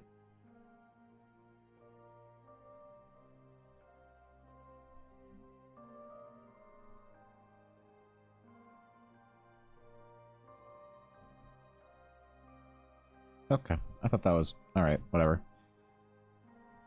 All right. September, probably not. I guess my wife, see if she wants to. I know she wants to go back to Canada. Well, certainly not to fucking Edmonton, of all places. Hey, honey, you want to go back to Canada? Sure. You want to go to Edmonton? Oh, no. Yuna, what do you got there? Did Ella give you a sweet potato chew? Come here. I'll hold it with my feet. Come on. Come here. Okay, no, she thinks we're playing. All right. Bye, Yuna. Bye, BB. She just came to show me. She was very proud of it.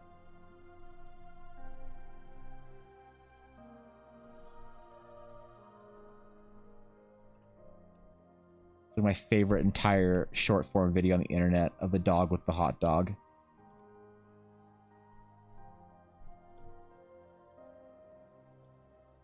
My entire interaction with my dog is just that.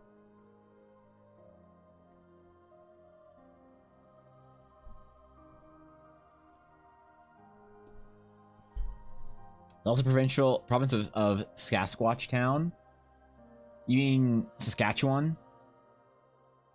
The province of Saskatchewan? I don't remember if Regina or Saskatoon is the capital of Saskatchewan, but it is certainly not Sasquatch. To which both of those cities fucking suck.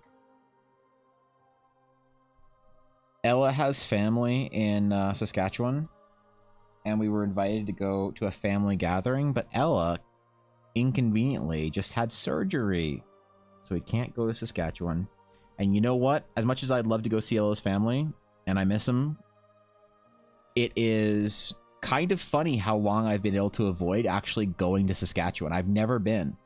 I've never actually been to Saskatchewan that I can recall. And so as much as I would love to go see her family there, and it would have been great to go this summer, it does, however, not interrupt my like record, my 34-year record of never having to go to Saskatchewan. So I'm just seeing at this point in time how long I can schmaz it, basically, you know? It's very good. Wait, what is? Shit. And you're humble too. Yeah, apparently dog this. What's up, Gabby? It's been a while. How you been? How you doing this summer, Gabby? Good to see you, bro. We're chilling out. We're just doing some requests, some little sketchy sketches for people today. Some locations of power, some intriguing monuments of ancient fonts of magic. Or whatever. I don't know. I don't play D&D. Do I look like I actually play D&D? I'm a grifter. I say I play D&D to get all the D&D e-girls in my DMs. Just so I can hard ignore them and make TikToks about it. What's up? PC has been broke since April. Now it's fixed. Oh, shit. All right. Congratulations. Welcome back to the land of the internet, Gabby. Sorry to deal with a PC being broken that long. That must have been frustrating. Did you make a lot of art in that time, or like physical art, or did you go out and experience the world around you? Or was it too hot then? I don't know. Regina's the capital. Isn't it smaller than Saskatoon? I guess it's a thing like Calgary and Edmonton. No one wants to live in the government town, so they all live in the non-capital. What's the French community or town called in Saskatchewan, Thorkin? You'll know. You'll know. I know you know. I know you know this shit. All I can think of anytime someone mentions Saskatchewan is that song, The Last Pirate of Saskatchewan. Oh, yeah. Yeah. I don't know that song, but I know a song The Longest Johns did based off of it. But I know of the song that you speak. I used to listen to The Longest Johns way before TikTok shanties made them popular. I love that. I loved watching them rise to fame. Although it sucked because I used to listen to The Longest Johns on stream, and although they personally allow it, I got struck when I uploaded a VOD because I guess their record label automatically strikes music, whatever, which is fine. You know, they're with a big label, and that's totally fine. But it does suck that I can't listen to music on stream anymore because I do love the lads, as it were. Like the Franceskoy or where they are. Of course you know what I'm talking about. God damn it. I seen The Longest Johns cover the Bristolian pirate. Yes. That's exactly what I was talking about, Samurai.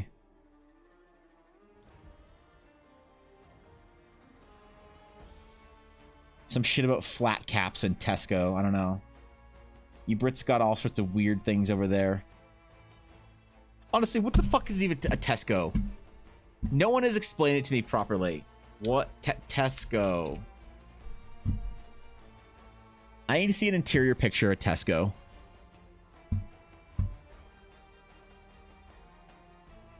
Is this like UK Walmart?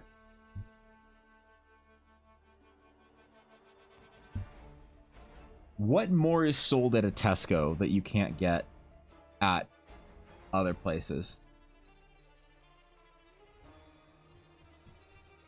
Alright, I'm disappointed in Tesco.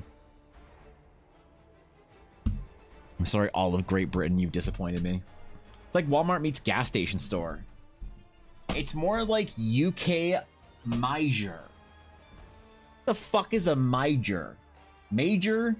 M-E-I? Major? The hell would I know what that is? That's some like Chicago Portillo's ass looking shit.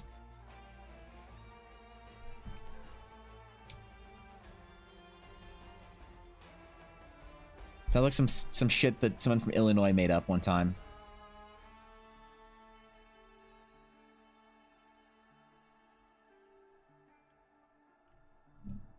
Yeah, I don't know if I trust it, to be honest, at this point. Have we got all this before? Probably, right? At the Ren Fair here in Colorado, we had a group during Pirate Week that did a cover of that song, but called The Last Pirate of Colorado, which is hilarious. Think pirates in the Colorado River, because half of it's serious rapids. Well, Colorado's getting after it, though, hey? I think I would do well in Colorado. I think I'd do well. I think I'd fit in. I think if I was to move to an American state, I think Colorado is probably where I'd fit in the best.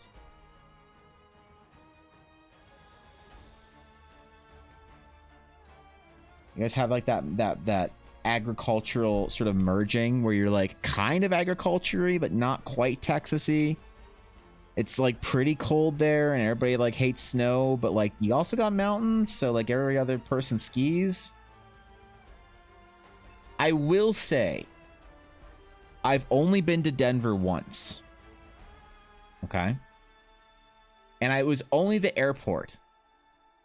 But no one, and I mean it, no one has ever said anything that has remotely made Denver seem like an impressive city whatsoever.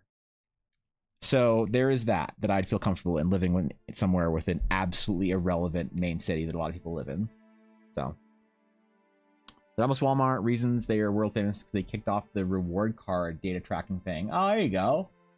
Oh, sick. Target advertising. Okay, great. Taylor and Mayor's the Midwest Lakes thing. So imagine Walmart, but not as nice as Target.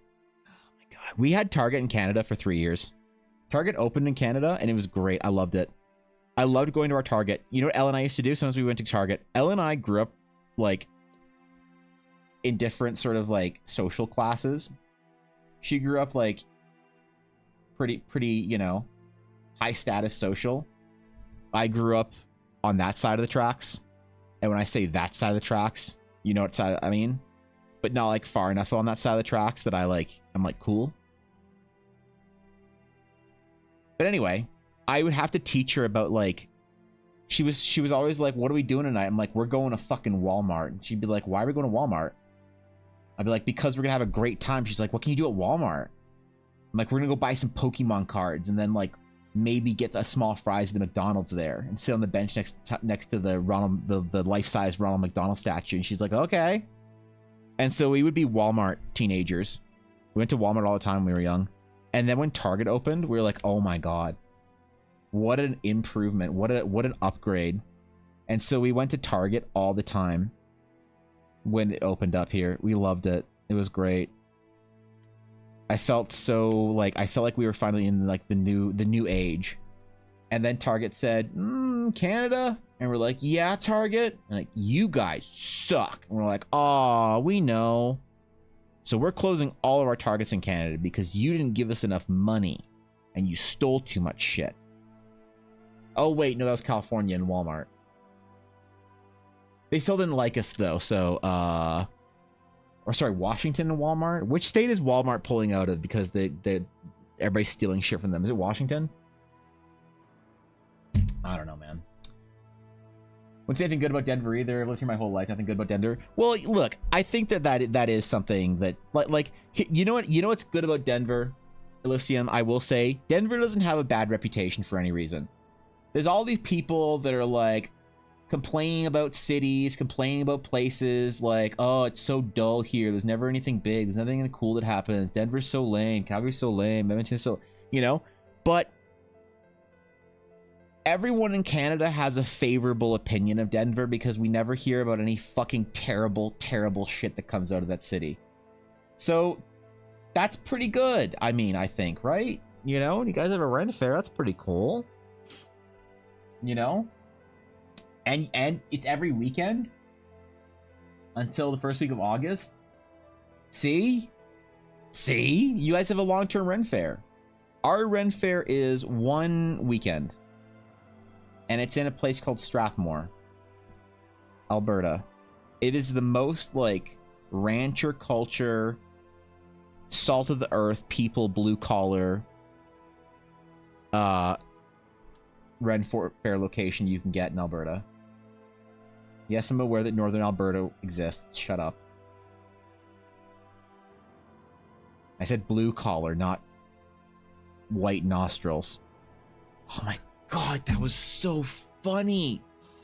Holy shit, that was one of the best good ones I've ever said, and no one knows what I'm talking about because no one fucking lives in Alberta. Damn it. What a fucking waste. Ah, shit. All right, whatever. I'll get over it. You ever swim with homeless? Also, have you ever watched the Broncos? No, I'm not a Broncos fan, sir. I am a Chiefs fan, okay? I'm a Chiefs fan and a Cowboys fan because I like to see how irrationally mad people get over the Cowboys for I don't know what reason. I'm like, Alberta? Yeah, thanks. Yeah, I'll Alberta. Hell yeah, brother. Alberta.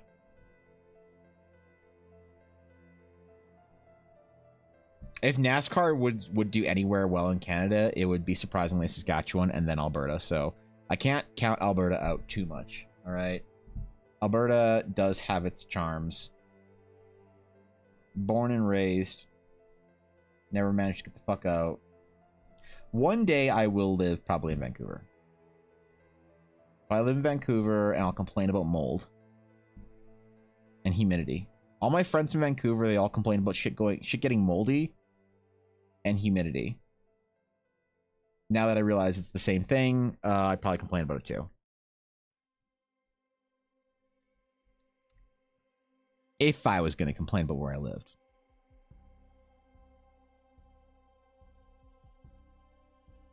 And why complain about where you live when you can just play Dungeons and Dragons and pretend that it's not true and that you don't actually live there? And that you live in a fantasy magical land of wonder and the quaintity of a medieval life without syphilis and a lack of sewage treatment. Everybody forgets that about you know, about fantasy.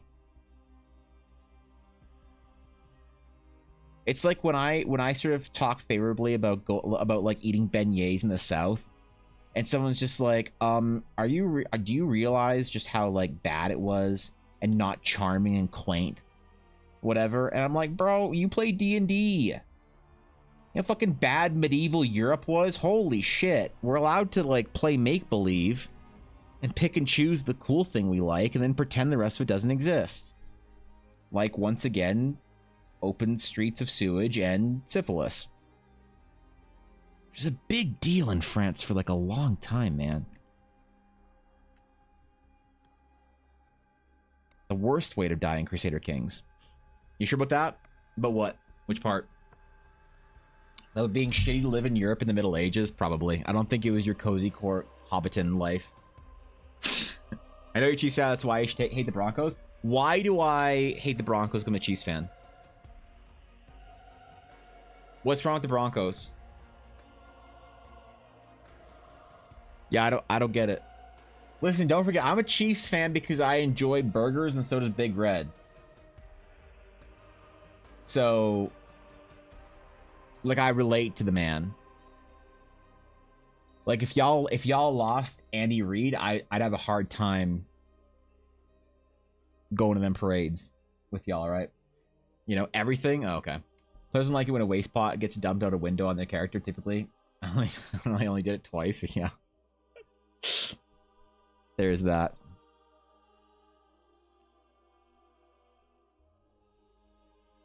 I had a player once ask me why I didn't do like a more authentic medieval like style D&D game. And so I did. I was like, I can like introduce more authentic like medieval sort of like historical elements, because he was like a HEMA historical enjoyer. He's like, oh, excellent. So the next game, every single time they went anywhere, I made him do a Constitution saving throw to see if he would retch at the stench. I'm like, all right, you go into the tavern. Peter, do your Constitution saving throw. He's like, why? I'm like, because the stench in here is terrible. He's like, why does it smell bad in here? Did somebody die in here? Is there some magical effect in here? Is a witch's brew open perhaps? I'm like, no, it's just nobody bathes and everything smells like feces and disease. What do you want? And we did that for a day, and then it stopped being funny. So, I mean, I still thought it was funny, but I guess my players got over it, so. Yuna, why are you being a Karen? Ella, can you please assist Yuna in whatever she has a problem with? I think she wants to speak to the manager, and that's you today, so. Thank you, Ella. Roll a con save, not die during winter? Yeah. Authentic historical adventure would be, so you're all farmers, roll to see how much you can farm. Yeah. Roll to see how many of your children survive. Oh, you had 3 children survive. Great. Nice. 3 of 45. Nice. Uh-oh, you've been conscripted. Better hope you know how to hold a spear. Oh. On the way to the battle, you die of what would later be known as Trenchfoot. Well, make a new character. Who else wants historically accurate D&D? I tell him wants to color it off stream. Kind of, yeah. It'd be cool. I probably won't, because it's just a lot of time and a lot of energy, but it'd be fun too. Yeah, I don't know. This is a sick idea from Ashley. I'm really desperately pleased by this one.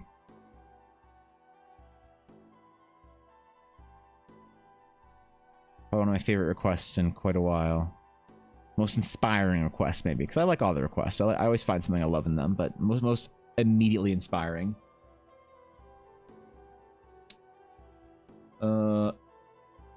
Have you ever played a game where you make your players keep track of rations and water and stuff like that? Yeah, I do every game.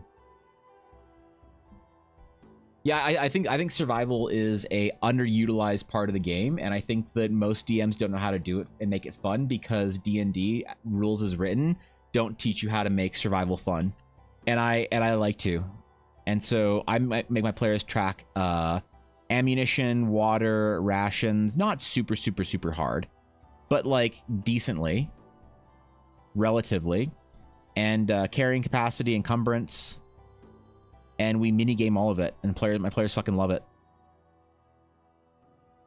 Yeah, we do that shit. You step on a rusty nail in the tavern, roll a con save, you get tetanus infection and die? Oh no. The cleric can heal your wound, but he can't heal the tetanus. I use a paint with lead in it to intimidate my enemies. How's my campaign go? Uh-oh. Well, you see, the thing is... Tried to do it once and it just became taxing and annoying. Do you think it's because we did it wrong, or maybe the DMs was too strict? So here's my opinion on how to do it right. I think you have to make it in a way that it's a part of a game challenge that you can overcome, right? So consider like carrying capacity, for instance, encumbrance. So you go to the goblin mine and you're like, oh my god, we could like sell all of these like mining tools, oh my god, but we can't carry them all back. Uh-oh, well, that's a shame. So they carry back what they can. They carry all the goblin mining tools back, and they trudge their way back to town. They dump them down and they get like a bunch of gold for them. They're like, oh shit, we got like 15 gold each for the quest for this level 1 quest, and then we got an extra 5 gold each for the goblin like tools we brought back. So we brought back a ton of them. That was really cool. We should always bring back our tools and our whatever and like find out that kind of stuff. But how do we avoid encumbrance? Hey guys, why don't we buy a cart or a carriage? And then you do that, and then you buy a horse or a donkey or a mule or whatever to carry your shit, and then you can get more. You can carry more stuff with you, and you can bring better camping supplies. And guess what? When you camp really poorly, you get fatigue. But when you camp really well, you get inspiration the next day. And then you have lots of options of different tents and setups and shelters and mobile things you can buy. And then you upgrade your cart into a carriage that has like a fold out section that people can sleep in and do whatever. And then you get a carriage with better wheels that you can go through different terrain and whatnot. And then you get a hireling that is the camp cook that sort of comes with you guys and manages your camp. And then you get a second carriage that's like a mobile tavern thing. So when you go from one town to the other, your camp cook sort of manages this little like kind of restaurant tavern deal-y every time you go to a town for a couple of days or whatever. And then, you know, you start making money off of it. And like, so the thing is that you have to gamify it. You have to make the act of dealing with survival in D&D part of the progression of the game that you overcome in an interesting way that is customizable and beneficial to your gameplay. That's what I think. You make it a challenge worth overcoming, because all a game is really, when you think about it, is presenting a challenge that is amusing to overcome. Because a lot of people say like, oh, that's just a needless challenge in my video game or in my tabletop game or my RPG game or whatever. And it's like, bro, the entire thing is a needless challenge. The entire game is pointless. The reason why fighting bad guys and casting spells and leveling up is fun is because it's a meaningfully interesting way of progressing through those challenges. And so you have to design the challenges of survival in a similar way to the kind of person that likes the idea of a survival game like Minecraft or whatever, or Valheim or Ark. And I've had a lot of success with it. But the problem is D&D book rules as written does nothing for DMs and players to have that system. I was thinking about actually releasing like an interesting sort of condensed guide of all the things that I personally do to make survival more interesting in my D&D games. Because level 1 to 5 is my fucking favorite. When you're level 3 and you're out there like trying to figure out how to survive in the wilderness, I think that's dope. When you're making interesting choices to see how much gold you can carry and whatnot, because like then you get your cart and your carriage, right? You go to the you're ready this time. You go to the Kobold Cave, and the kobolds have 500 gold in copper because they're kobolds. They steal little copper and shit like that, right? And they've been doing it for 100 years, terrorizing the local area. They've stolen copper from villages everywhere over 100 years. Now they have this massive treasure pile. But how do you carry it all back to town and convert it and whatnot? So currency is part of that. And the systems, my players always have a lot of fun with it, because I give them like I make sure my players feel like when they are overcoming the challenges, that 1, it's fucking dope and they're getting something out of it, and 2, it makes spending money in a different vector fun and exciting. Because everybody likes to spend money on new armor. Everybody likes to spend money on consumables and potions and magic items. But sometimes you got your players and they're sitting there like jingling their money around at like level 2 or 3. They're like, what are we gonna do, guys? Like what do we got all this extra money? And when you give them a really cool, customizable, dope ass fucking land RV carriage that they can sort of work towards, my players fucking love doing that shit. They're always so excited when they get to like upgrade their ship, their airship, or their carriage or whatever, hire on people, do stuff. You just got to present your players with the options, because here's the thing: D&D players, as much as they need to use their imaginations, are often less imaginative than you'd think, in my humble opinion. So you need to sort of give your D&D players a bit of a video game track of things that are suggestions for them to spend their money on, and that they can see in their mind's eye when you're describing how it would work, that they can envision all the cool things they're going to do when they spend their money on this or that. So yeah, I don't know. Actually, like that fascinating. We don't track anything, not even arrows, which I realize definitely flawed, but just got used to playing and not doing that stuff. It would actually make it better. It's just different. It's not better or worse. It's definitely less narrative focused and more gamey, but I find that those little gamey moments people actually really enjoy. It's a nice reprieve from the fucking drama of bards romancing, pirate captains and shit.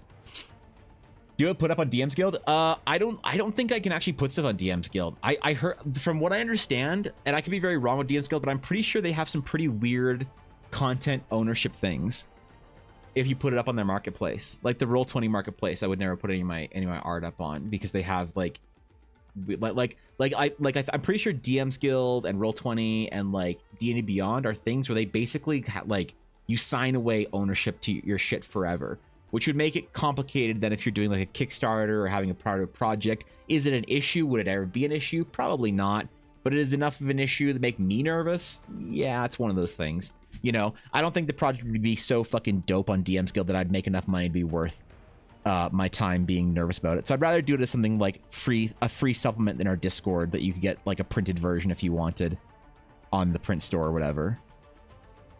But I probably should collect all that, because I keep talking this big talk about how I make travel and survival interesting in D&D, but, you know, nobody actually knows what the fuck that means, because I never actually printed stuff. All right, Ashy, that was fucking dope. Thank you for the idea. That was sick. I'm hitting pause or end of the record. Fuck yeah. Let's drop this shit into Discord. I think this would be a banger video. We're actually gonna check out the recording as soon as I snip this out and post it into Discord and see if it's usable.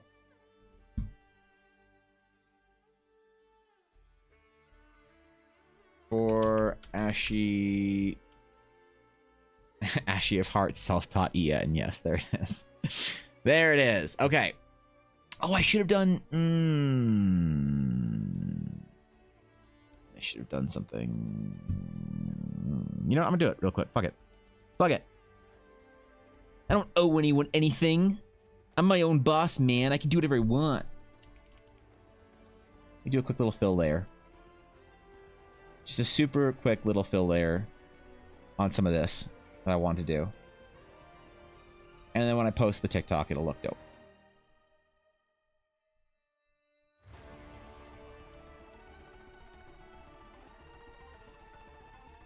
It'll look sick, hopefully.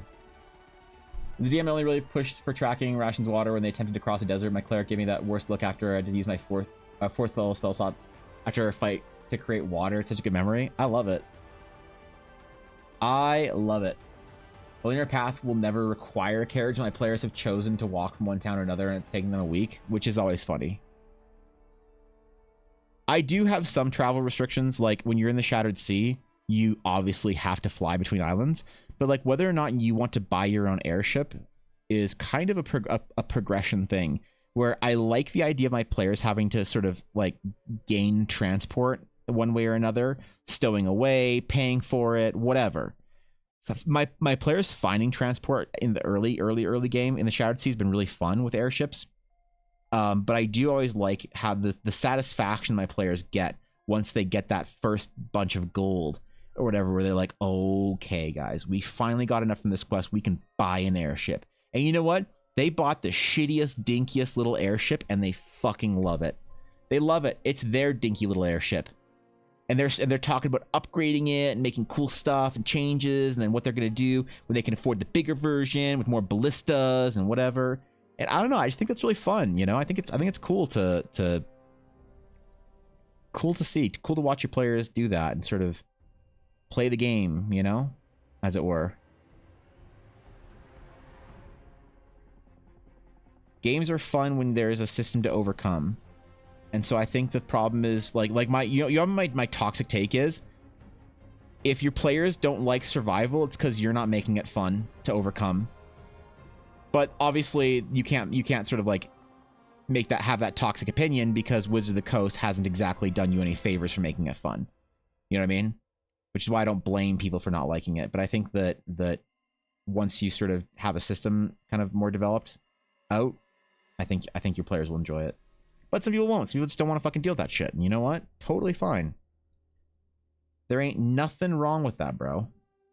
You don't want to deal with like tracking bullshit. You just want to go and kill bad guys and I don't know. You doing your D&D game, man. I'm not some weirdo that stalks your D&D adventure online on Twitter. I don't live tweet your D&D game from a fan account on Twitter anonymously. like anymore. Evan's Guide to Little Survival, yeah. Steve's Guild's weird ownership rules. You have read off selling it as a PDF on your website through the library, yeah. Does Drive Thru RPG have the same issue? I've only been thinking of putting stuff on there, but I don't know the ownership issues.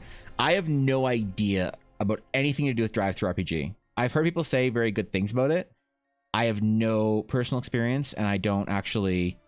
No one's like informed me. I'd say in a way that I'd be comfortable having opinion, positive or negative, about Drive Thru RPG. But I think people are generally favorable to it. People often don't care about the kind of stuff I care about ownership rights and stuff. I'm honestly often accused of being like paranoid or whatever about ownership over stuff, and I'm okay with that. I don't mind if people think that I'm a little paranoid or whatever, or a little weird. Like that's fine. I don't care if people think I'm weird. I'm still not going to do something I don't feel comfortable with, and IP ownership is one of those things that you can't ever get back. Right? You can't ever get it back. And so you kind of have to trust that a company has your best interest at heart. Right? And that they're there to protect your IP. Like I trust World Anvil because they say as much, which is kind of like they don't make you sign anything legally binding whatever about ownership. And that's why I love World Anvil. And I post all my shit there. At least I would if I was good at writing. But it's something where it's like content, like I would never put. Some people have asked me, hey man, can you put your cool race, the Windra, on D&D Beyond so I can be a Windra in my game? And I always say no, I'm not doing that, because I'm not going to put my stuff on D&D Beyond where then D&D Beyond owns the ability to do whatever with it. And is that ever going to be a problem? Probably not. Am I being paranoid? Probably yes, but it is my right to be paranoid over it, and paranoid I shall. Okay, let me I didn't record that last bit, but that's fine. Sometimes not recording the last little bit is actually better for TikTok, I think, and for short form, because then once the thing appears and is finished. Okay, here's the updated version. All right, all right, let's watch it. Let's watch the video. Ooh, wait, I'm gonna center that. Okay, let's see how it looks. Let's see if there's a banger recording as well.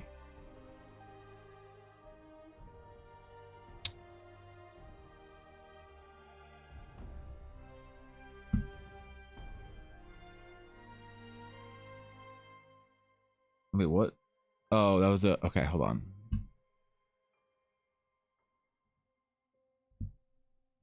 Okay, here it is.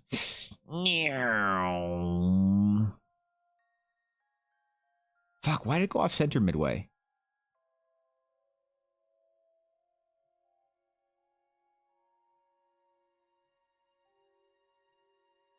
So be more like this speed.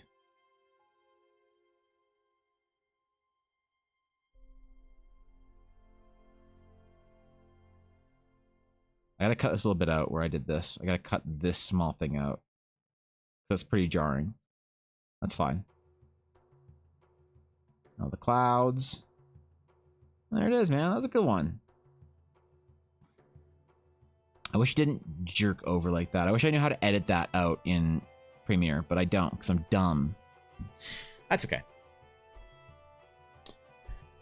It's also a risk assessment. You can do how many issues actually come up when you're standard content creator on something like Drive Thru, etc. The same as you, which is why I'd say how I go about things with privacy aren't the way people probably need to do.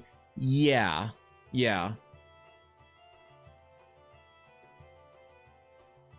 Yeah, it's probably not an issue, but again, it's a personal choice. I don't think that you should be necessarily scared about posting your content on D&D Beyond or Drive Thru RPG or fucking DM's Guild or whatever like that.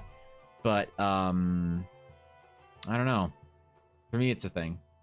How's summer camp going? I've done 2 articles so far. I've done 6, I think. I haven't posted a single one of them. I probably should. Is there a time limit? Like, do you have to post them within the like waves that they release? Am I fucked for posting early ones? I have it all written, and I have some art for some of them too, just like little sketches and shit. But I want to sit down on a weekend and actually just post a bunch. Because like, look, I love World Anvil. There's nothing I find more tedious than making articles in World Anvil. And I know it's a me thing. It's not a problem with the tool. It's a problem with me. right? I have the same problem with like formatting and saving things for uploading, for process. I don't put stuff on ArtStation like I should because I just find the process of uploading it really annoying, and it always bites me in the ass. But I have the same problem with World Anvil. I write the content in Google Docs, and I love when it is a World Anvil article and all formatted and pretty, but actually doing it is tedious. So, what my players want to play as a green dragon, you lock their powers behind an evil eye patch. They have to like constantly guard, or else it'll unleash the chaos demon into the world. That's what you do. Was the actual controversy from Wizards of the Coast use someone's work in their book without crediting? I don't know, honestly. I don't know if Wizards ever done that or not. But yeah, it is. IP's like a thing that I think that people don't take seriously, and I think it's that one thing that the kind of thing that you might in 30 years find people being like, oh my god, why didn't I protect my IP from day one? That kind of thing, you know? It's like OnlyFans, man. You can make your OnlyFans, but you can never unmake it. Once you post a hot steamy picture of you in your SpongeBob underwear with bobs out, you can't unpost it. It'll be on the internet forever. You can delete your OF, and thankfully no one's found mine yet. But all right, we're gonna complete. We're going to complete. They just post them in time the whole summer camp. You don't need to do it in them in order. Okay, great. Then I'll just probably do them in the last 3 or 4 days. My summer camp thing will just be empty, and then it'll just all fill up. So, but I don't suspect anything I'm writing is actually super spectacular or interesting or whatever. It's just all fun stuff. I'm using summer camp as an excuse to write, and some fun stuff to figure out for articles I wouldn't normally have posted for the Shattered Sea. But it's all, as much of it as I can do, I'm doing it in service of the Shattered Sea as possible. So I will do the next sketch giveaway, and while I'm doing that, I will be right back. We are drawing magic landscapes by along. We're doing magic landscapes. It has to be a landscape. You have to tell me what it is, what the sort of place location is in said image. So, for instance, a shrine with an ancient sealed astral blade, in which its powers are seeping out into the very environment around it. And you have to tell me what the magic effect is. You have to tell me what it does, what's cool, what's magical about it. How it's enchanted, how it's haunted, how it's whatever. And there we are. Okay. Sketch number 2. If you have a magical landscape you would like. Now it's a bit specific today. You may enter with exclamation. Sketch. But I need new water. Time to get new water. I am parched. Be right back.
All right. All right. Oh shit, where's my phone? Wait, I'm my phone.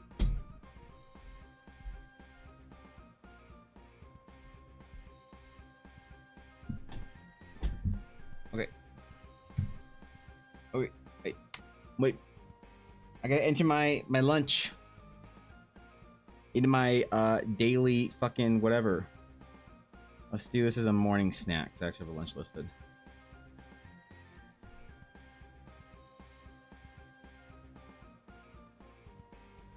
All right, 100.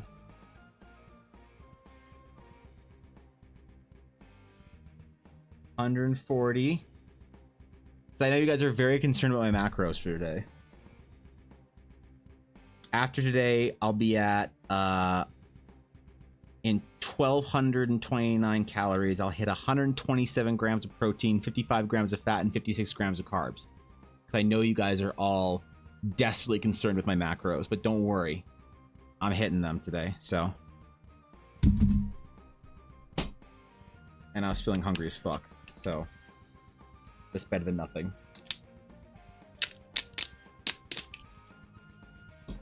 All right, what do we got? We finished 13 croissant. Wait, what?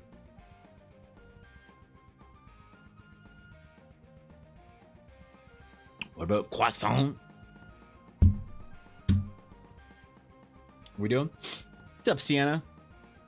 How you doing? What's up, you stud? All right. All right. The winner. Sketch number 2. Do not fuck it up and make me re-roll your dumb ass, because that would be heartbreaking for me, but even worse for you. The winner, of course, is... Wait, I didn't rig it. Rig, roll. Oh, wait, it has been rigged. There you go. Pick winner. The winner is, of course, Sienna. Naturally. Sienna, tell me of your magic location. Tell me of your place of great power. Make sure the scope can fit into an hour-long sketch, and I will make for you some mediocre art from your D&D game, so... You, what do you mean, what? Did you not enter? You're right there. You were second. What do you mean? All right. All right. What are we doing, Sienna? Where are we going? This is a dece. I probably won't get these again. But it's dece.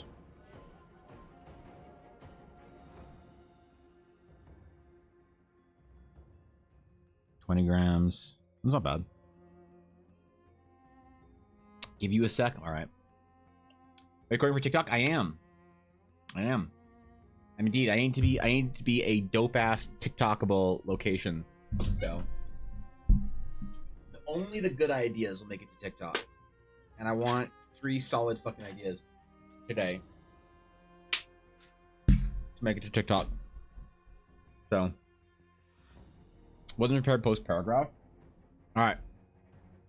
Okay. In the desert of the Golden Waste, there's a place known as the Fallen Valley, where large structures can be found half sunk into the dunes and protruding upwards. Each of these structures are different from each other in shape and size. Their purpose, unknown. The only thing that binds them is that they seem to date from times of chaos. That's fucking awesome. What a dope idea. Holy shit. We have 2 for 2 bangers today. What the fuck? All right. I see you and Ashy. Coming in strong. I see you. Okay. Let me set up for recording. Stream. It's good.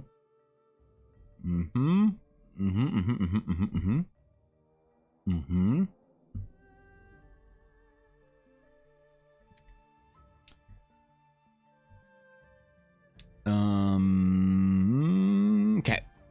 All right. Let's get it. Illidan, you're not prepared, GIF. Yeah. All right. What a dope idea.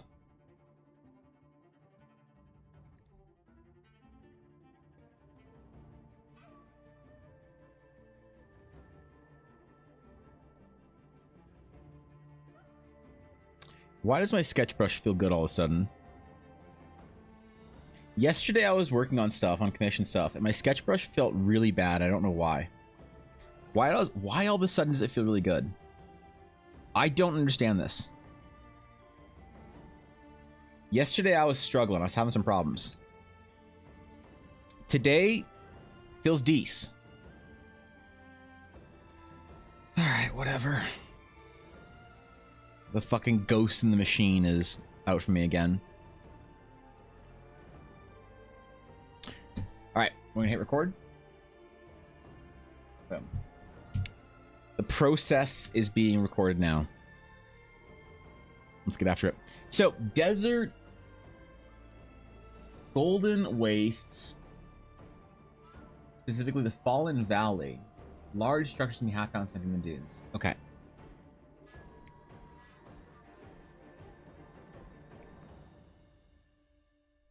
I think I have an idea here.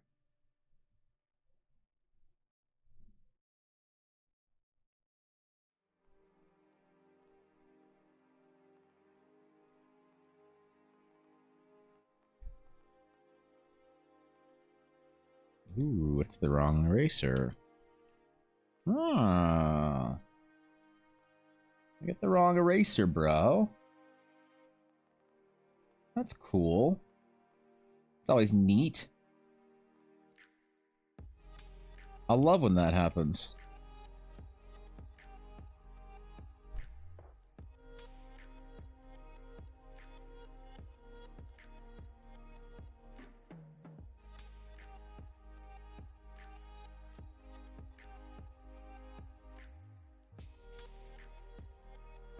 All right, this is gonna be sick.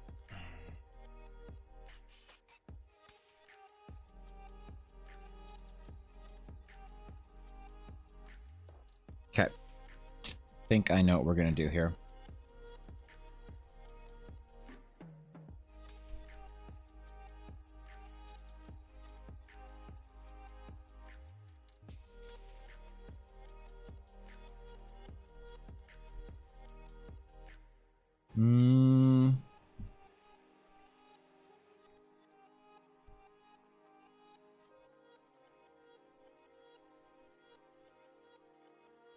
You know my favorite thing to draw on stream for locations is runes, right? Like if you want to ever make a very happy Evan for a location request, give me some runes. Maybe I should just do that. Just take rune requests. Today we're only drawing runes. Let's go.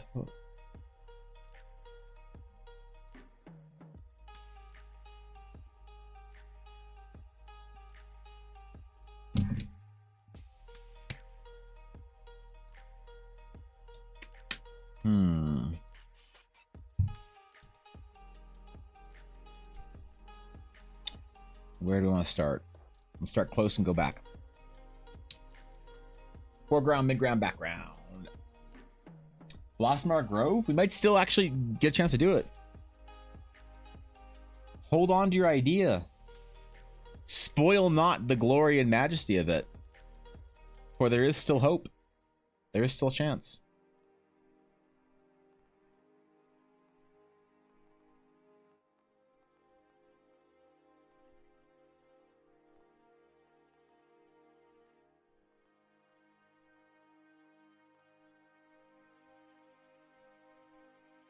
Anything good in the recording? Yeah, it's good. All right, cool.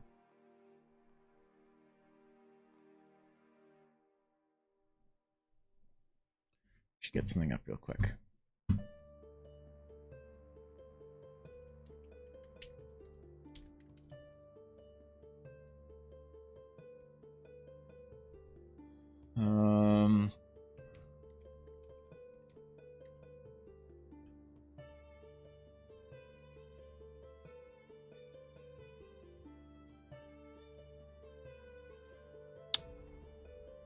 How do we want to draw rocky wastes?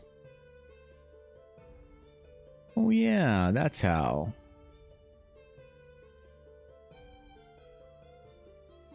Okay, silhouettes. I'm referencing old art of mine. Is that self-indulgent? A little bit.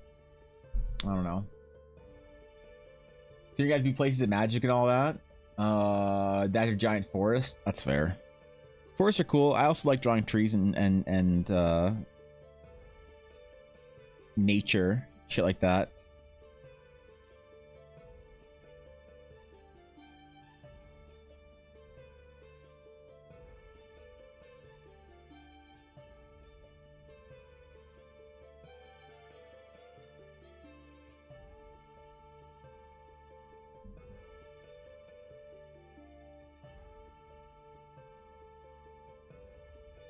Okay.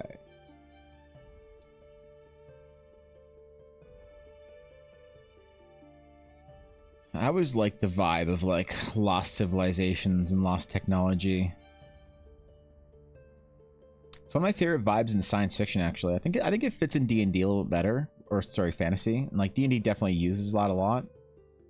But I love the idea of sort of lost technology and civilizations in science fiction. I think it's one of the most compelling and interesting sort of sci-fi tropes. The age of the universe being upon us kind of thing, you know?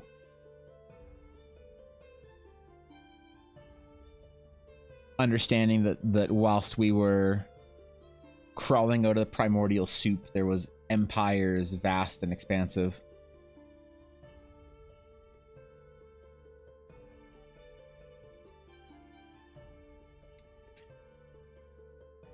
What if we are that empire for some burgeoning civilization?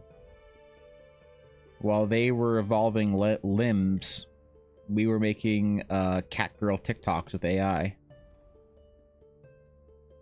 We were using filters on whatever that Chinese streaming app is. I forget what it's called, but Chinese Twitch, to make us look like hot e-girls.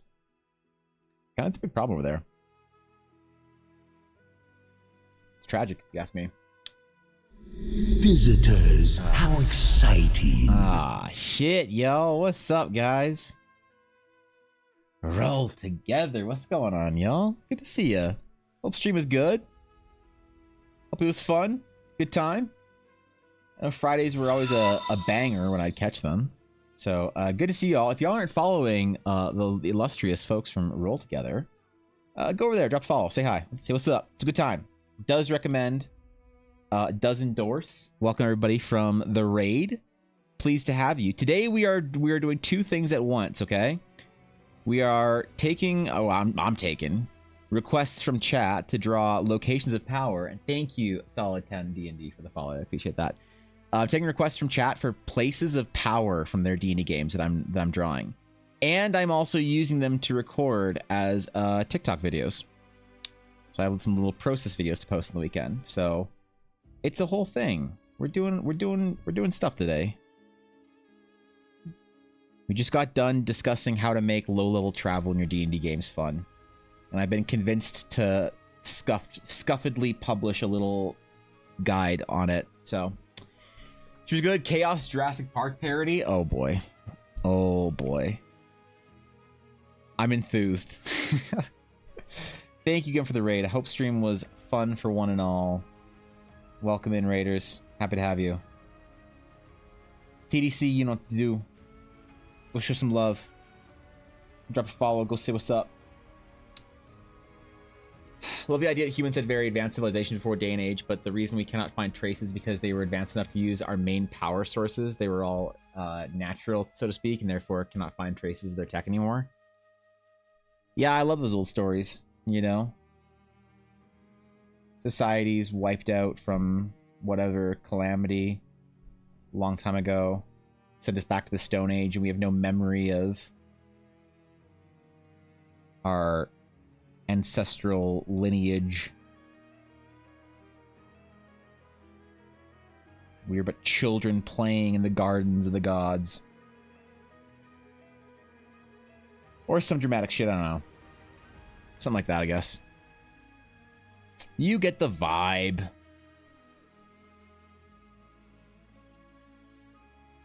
You know exactly the vibe I'm talking about.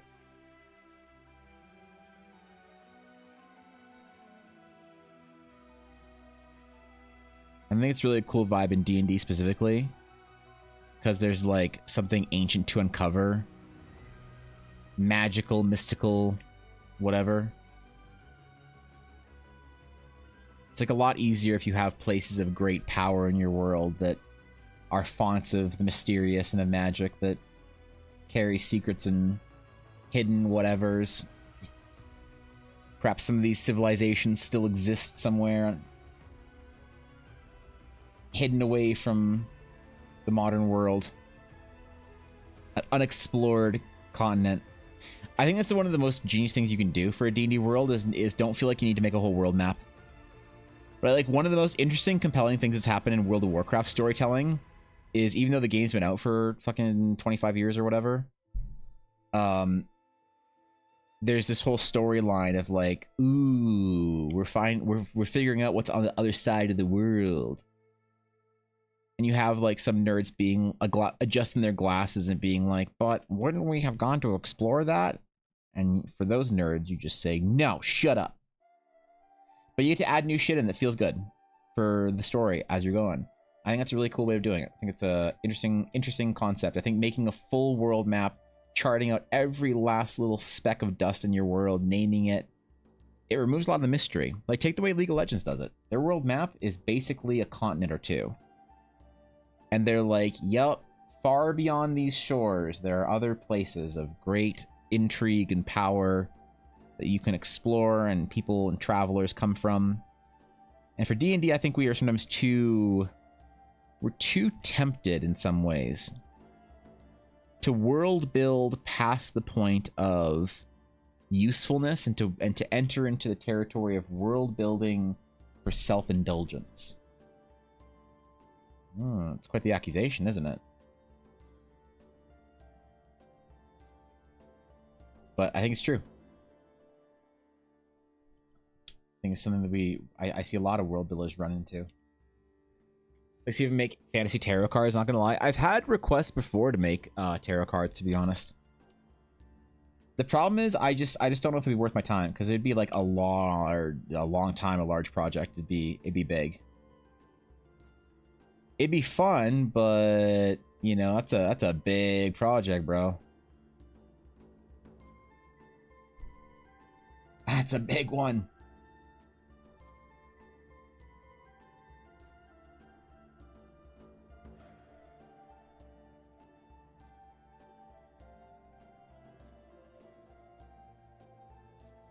Also, I'm not sure if I would do it right, you know? Because I know there's a lot of rules for people that, like, believe in tarot cards and shit.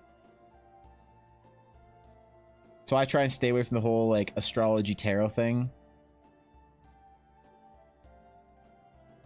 Because, like, I'm not into crypto, so I'm not into astrology and tarot either. I don't know much about it. I don't buy NFTs, so I don't know anything about that whole astrology tarot side of things.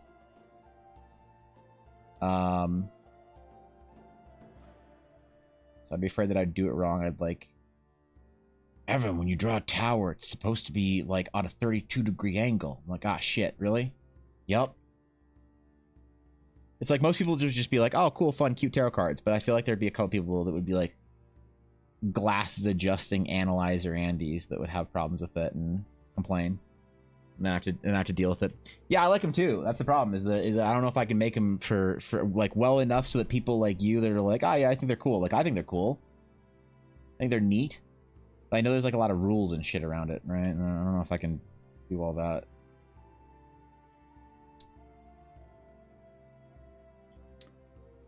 You're 100% correct. Is obviously many DMs are more interested in building their world than running a game. Yeah, true. I always feel like you're kind of calling people out when you say that, so I kind of feel like I don't want to... You know what I mean? Like, I don't want to start any fights. But I do think that self-indulgent world building is definitely something that a lot of DMs can be at risk of. It's like I never... Like I love the world building community, but sometimes I want to ask the world building community, what are you building your world for? And some people are like, oh, I just love the idea of building the world. It's like, okay, cool, man. Like, have fun. Go for it. But I'm more interested when people have, like, a reason. Like, oh, I'm writing a book. Or, oh, I have a D&D game. Or that I am making a video game. Or whatever. Because I think that world building, in a lot of ways, needs to kind of have some goal. Or else you just sort of get lost in it.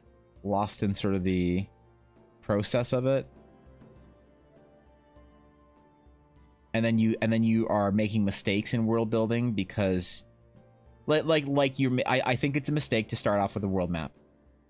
To chart every corner of your world, I think it's a mistake. I'll be honest, I'll say it. And the problem is I say that and knowing that a lot of world builders love to start off with a world map. Like, I use the rice method. I just like throw rice and beans all over my thing, and that's my world map. Teehee. Like, that's awesome, dude. If that's your fucking hobby and you love that shit, like, don't let anybody tell you that's not a good way of doing it. But it's just not interesting to me if there's nothing like, you know what I mean? World building for the sake of world building is not, I think, all that interesting. I think it needs to be in service of a narrative or something. Or else it's very, like, it reminds me of when we were, like, in junior high school, like, world building. We're like, I got this castle, and, like, this guy in the castle, and he's really powerful, and he could beat the guy that eats in your castle. I'm like, uh-huh. I bet. I bet he could. Seems like a upstanding guy. And I wanna know why, right? Maybe no one knows better than the artist. That's true. Yep. The irony is that the more detail you overbuild, the less mystery there are, which takes away from the exploration and wonder of the audience. Yeah, I agree. I think the problem is that, like, it's inherently a challenge with D&D though, Guapo. I think because you need to know so much about the world. Because in a video game, you can't demand to be like let's say you're playing League of Legends. You can't demand to know everything about Noxus. Because you can't, like, be from Noxus. Whatever you learn about Noxus is what you learn about Noxus, and it's cool. And, like, you take the lore and you move on, right? But from D&D, it's like, well, what if I wanted like, hey Evan, what's across the ocean? It's this cool kingdom of, like, mysterious lands and whatever, and, like, ancient ruins and all that kind of stuff. Okay, well, I want to know everything about it because what if a character wants to be from there? It's like, God. Or you have the, like, glasses adjusting scholar in your party that's just like, well, actually, I would have read up on the history of that kingdom. Please provide me all the relevant information to this specific quest. You're like, bro, it's supposed to be mysterious. Like, no. You don't get a chance to sort of, like, have those payoffs of lore. And yeah, that's exactly it. You lose the mystery, I think. Fair Terra comes from an Eastern European trick-taking card game. Does it? Is the joke that tarot and astrology is cryptocurrency for girls? Does that actually track somehow? So I once made a dismissive joke at the expense of astrology, and I had, like, 3 people in my chat, like, mad at me for, like, a week.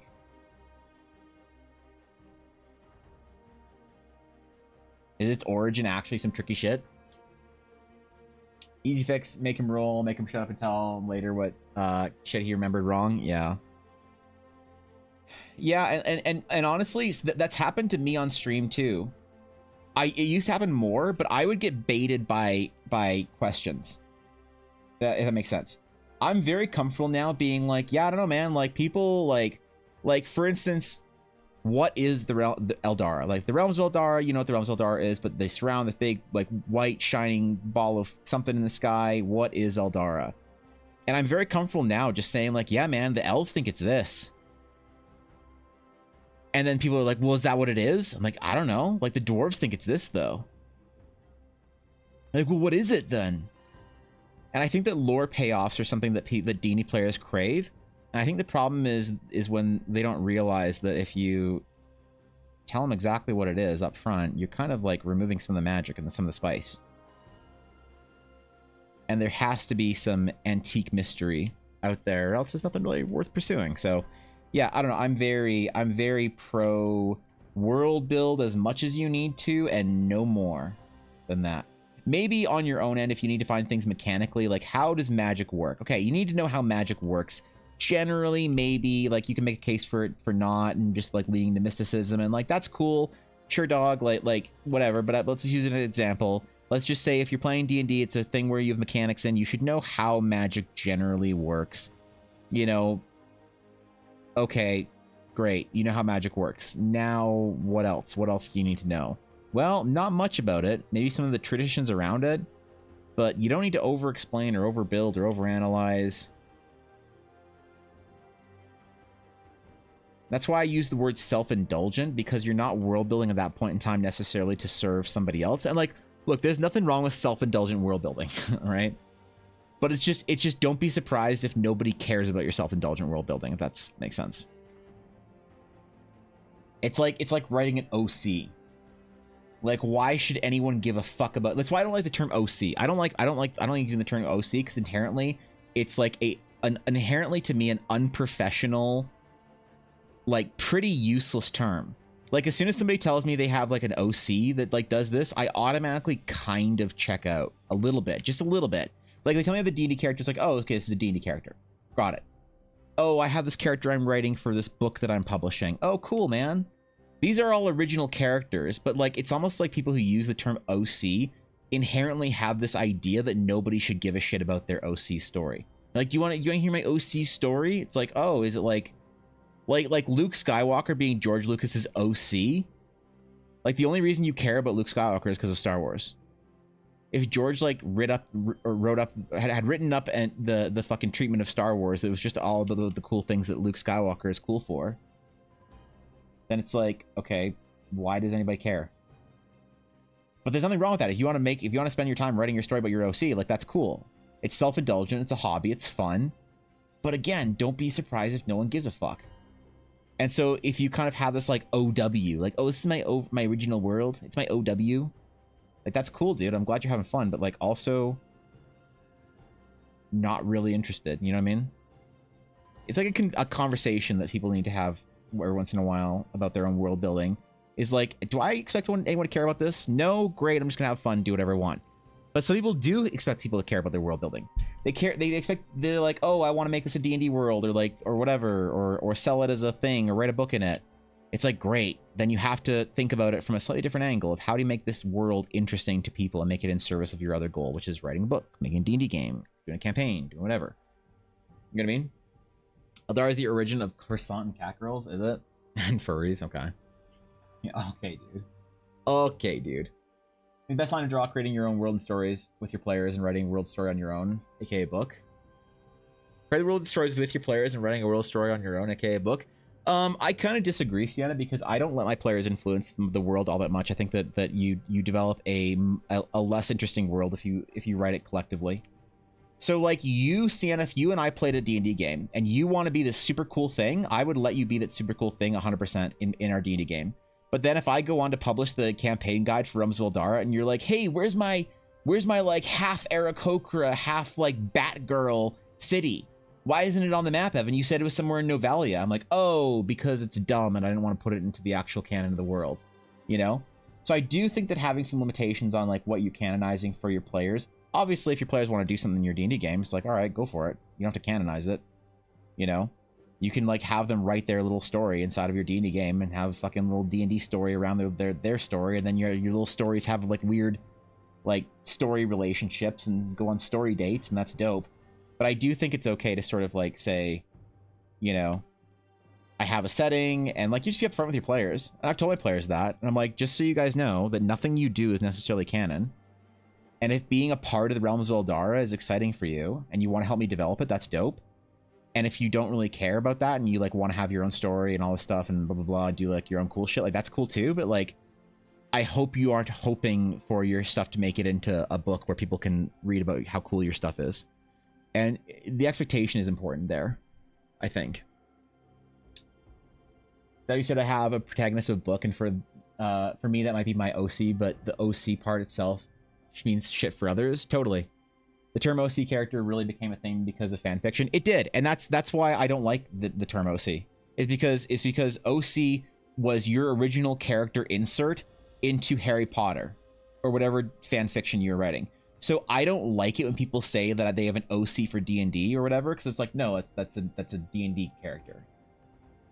And it definitely did get like you absolutely read about that. It got co-opted. It got co-opted around the same time that DeviantArt culture sort of made it as the predominant art medium for D&D. DeviantArt is great, but it also kind of put D&D into a bit of a box that I think it's super weird sometimes when people have the expectations of DeviantArt D&D to be like D&D D&D. And it's hard to describe that. I haven't found a really great way of like I know what I want to say. I know what the idea is. I've never really felt like a great. I've had a great way of explaining it, and I still struggle, and I'll still keep trying to figure out it one day. But yeah, the invasion of fan fiction culture into D&D is beautiful because everybody's having fun, and like if people are having fun, why the fuck do you care? But it is weird when people put the expectation of like, oh, I know of D&D because I met a bunch of people that play D&D and did Critical Role fan art, and that's how I know D&D. And so if you're not playing D&D that way, you must not be playing D&D right. And then you see the my DM's a nightmare DM posts on Reddit.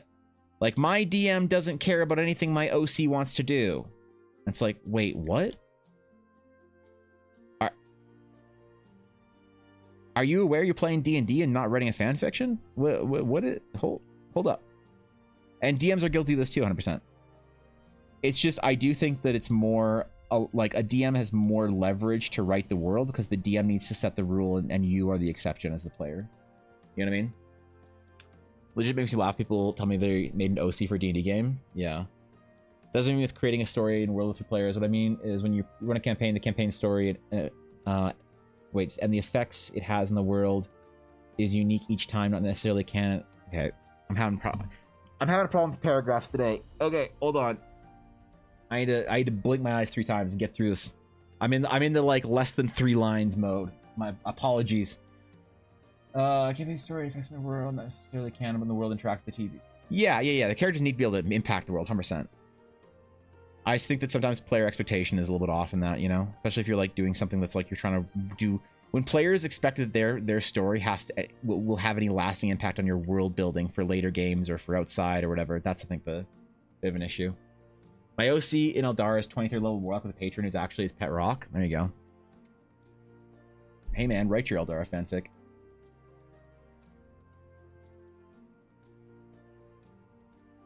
I want, if Eldara becomes this big thing one day, I just want to randomly make art for people's like D&D games in Eldara. Like imagine in like 15 years, someone's just like, I just played episode 1 of the Adventures Realms of Eldara with my friends. It was our first D&D game we ever played together. And then I just like reply to the tweet. I'm like, nice, here's the art of your character. They like drop a description. Just surprise people. I think it'd be funny. Nice. Good character. Here's some art. Not that anyone would give a shit. But, yeah, I think it'd be funny. Sort of long sentences, now you're good. I'm just, my brain's not in paragraph mode. Sometimes my eyes, when I'm like really deep into drawing, just don't process a lot of words all at once, all that well. I have to like try hard for it, you know? Not great at reading, I realize that. I've never been great at reading. I always found it a challenge. I'm a very slow reader. I read at about the pace that I speak. Maybe a bit slower, actually, I don't know. I read at the pace that I speak whilst not streaming. So I usually tend to be a little bit lower energy when I'm not streaming. I'm really weird about Critical Role fanfiction, especially when it's an OC interacting with their characters. I don't know why, but I feel cringe about it. I mean, like, fan art's always, or fan fiction is always cringe, but like, it's fun, so people are having fun, like, who cares? It is weird, though. I don't know. I personally am not super interested in it, but like, again, if people are having fun, it is that conversation of that expectation. Do you expect anyone to give a shit about your OC? No? Okay, great. You're having fun. Who cares? But if there's this like weird expectation,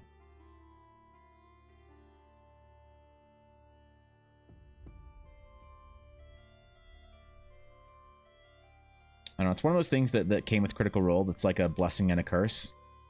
Like any sort of large media, you have lots of cool shit that comes with it, but also some like weird people. I think everyone's had the like, you know, like the conversation with the Matt Mercer effect. People would be like, my DM was so bad. I watched Critical Role since day 1, and I always wanted to play D&D. And I played D&D. My DM was terrible, and I'm traumatized. They're like, why? Oh my god, what'd your DM do? Oh no, I'm so sorry.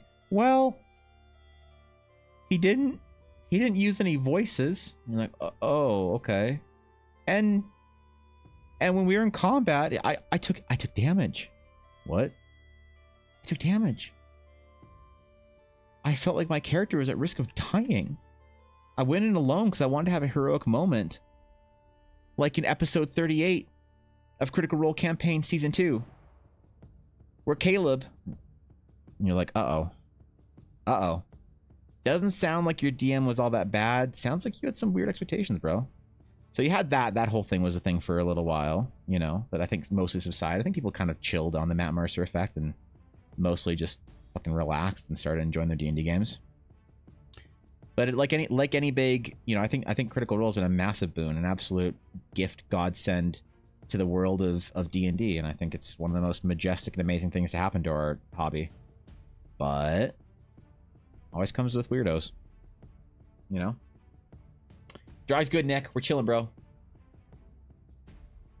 Is it here the DMV? Amazed at how atrocious people are at driving, parking, and walking. Like of all places, why would the place be? Yeah, you think the DMV would be a good place to, you know, fix your shit, but I don't know. We don't have DMVs in Canada. We have a much better system for registering stuff. We have registries.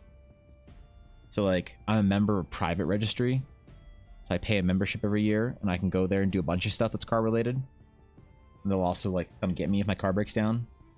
But I also get to like register stuff and go for passport photos and stuff all at the same location. There's like never a line. It's never a fucking issue. Allowing private companies to do government like motor whatever registering and stuff and licensing and stuff like that, like you do have for insurance, I think is way better. Y'all in America are you deserve better. You deserve better. My Canadian friends that live in America are so mad about having to go to the DMV. Like, this is the worst fucking thing. Meanwhile, Americans are just as mad, so it's all fun. Mean werewolf peed on you? Yeah, something like that. Marked by the Alpha Chetney. I know what DMV is. DMV is where you get your license. You have to go there. You have to go there and you have to wait in line. While some spicy old person that works at the DMV slowly processes orders. I don't know, I've never been. Yeah. We're doing locations of magical power, Penguin. We did a sword, shrine, monument. Now we're doing a wasteland. Ancient structures half buried in the dunes. God, it's good shit. Yep. License registration, voter registration. Oh, really? How the fuck do we register to vote in Canada? I think you mail it in. I think you send in a form. I'm pretty sure in Canada you send in a form. I don't know. I haven't registered to vote since I was like fucking 18, so that was a long time ago. I actually don't remember how to do it. I think my mom like waddles into my room one day and is like, hey, you need to sign this thing. And I was like, why? And she's like, so you can vote in the election coming up. I'm like, oh, rad. And I signed it, and then she fucking mailed it for me. So I don't remember how we do it in Canada, how you register for voting and shit like that. I was gonna get a passport stuff there too. Yeah, at well, not at the DMV, I don't think, but I don't know. Register to vote, we get it, send a voting card and go. Yeah, you have to make sure that you are like a person. The system, don't forget, Sienna, the systems get way messier the larger the institution is. So like, I gotta remember this about Canada, when it's like you have a system that's like pretty hard to manage. In Canada, a population of 30 million. The Americans have a population of 300 million, so it's like way harder to fucking deal with. But yeah, you have to register. You have to register for a lot of things. Like in America, when you turn 18 as a dude, you have to register for the draft. It's like one of those things. Like the government knows how much taxes you owe, but you have to figure it out. And if you do it wrong, you go to jail. Like it's that joke, that meme that you see comics have every once in a while. But it's funnier, I think, when it comes to the American draft. When it's like you turn 18, congratulations, you need to register to be drafted at some point in time if war were declared. Which is like, it's fine, I guess, whatever. But it's funny that I know there's a big thing about them like making it automated or whatever. But yeah, there's a lot of stuff that should be automated that isn't. You have to register for voting in Canada. You have to register for all sorts of shit here. In the US, you can go to the post office. Some they have paperwork and they can get mail the photos. Oh, that's cool for like passports and shit. Yeah, when we vote here, you get your card, then you take your card and go to the voting location with your ID, and the voting location for the voting card. So yeah, we get sent a little card too that we take to the location to then go do the voting thing, but you have to register for it. So it's that thing, because there's just like, it's one of those things that's bureaucratic and inefficient because there's so much more of a population. Like if you had like a city of like a million people, you probably wouldn't need to do a lot of this shit. But when you have a country of like hundreds of millions or like tens of millions like Canada, then it's like a lot more inefficient because there's a lot more bullshit that goes into it.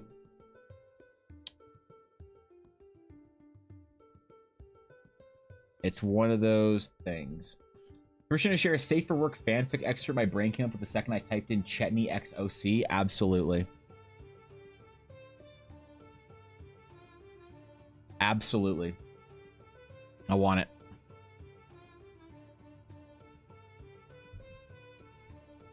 Is Chetney still alive? I don't, you know what, fuck it. I don't care about Critical Role spoilers anymore. I care about Critical Role spoilers for like on a stream basis within 20 episodes. Don't spoil the newest 20 episodes. Please. But as of 20 episodes of current Critical Role ago, is Chetney still alive? I hope he is. No expert in these things, never shall be. Yeah, me either. As I felt his inhuman clawed hand dig into my shoulder, his hot, warm breath enveloping the nape of my neck with a snarl. Even before he said their words, my body knew them immediately. Recognize the alpha. Oh, shit. It's like, that has to be a meme. People have to be doing that for fun and not seriously, right?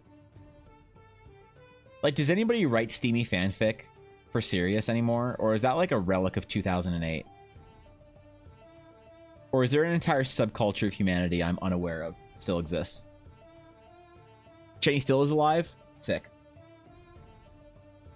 My man. How soon will be dashed on the rocks ahead? Wait, how soon will we be dashed on the rocks? I mean, you tell me. You gotta roll that d20 and find out. It's called Book Talk now? Really? No way. Nobody actually takes steamy fanfic seriously, right? All of those girls that wrote steamy fanfic are now in their 30s, and they all grew up and they have kids, and they watch, you know, fucking, I don't know, what do normies watch now? Shit. I was gonna name some super relevant TV show, but I realize I have no idea what they are. There's no way Gen Zs got onto fanfic. There's no way. There's no shot. I don't believe it. I think that fanfic is a thing that started and died with the millennials. Only millennials can be as depraved as to write fanfic.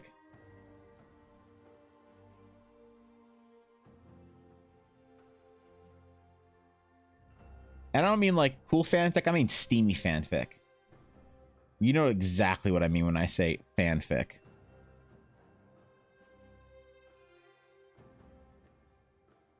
It's rare, yeah. The internet's taught me anything. It's that humans will be humans and therefore the internet is internet. Yeah, maybe you're right. You think I want to buy a house one day? I mean, I have to start writing smut? You are. Critical Role Chetney smut.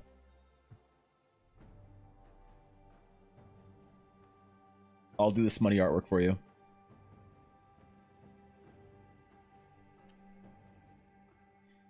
Just write, like, I don't know, what's the D&D Critical Role equivalent of Twilight? You'll be fine. Curse of Strahd fanfic. 50 Shades of Curse of Strahd. You can't call it 50 Shades of Strahd. You know that's already been taken. Like 17 times. Women are now authors, Evan. They have no kids and don't want them either? Nah, fuck. Well, I guess that's where all the cat adoptions are going. God bless them. Keeping them shelters empty.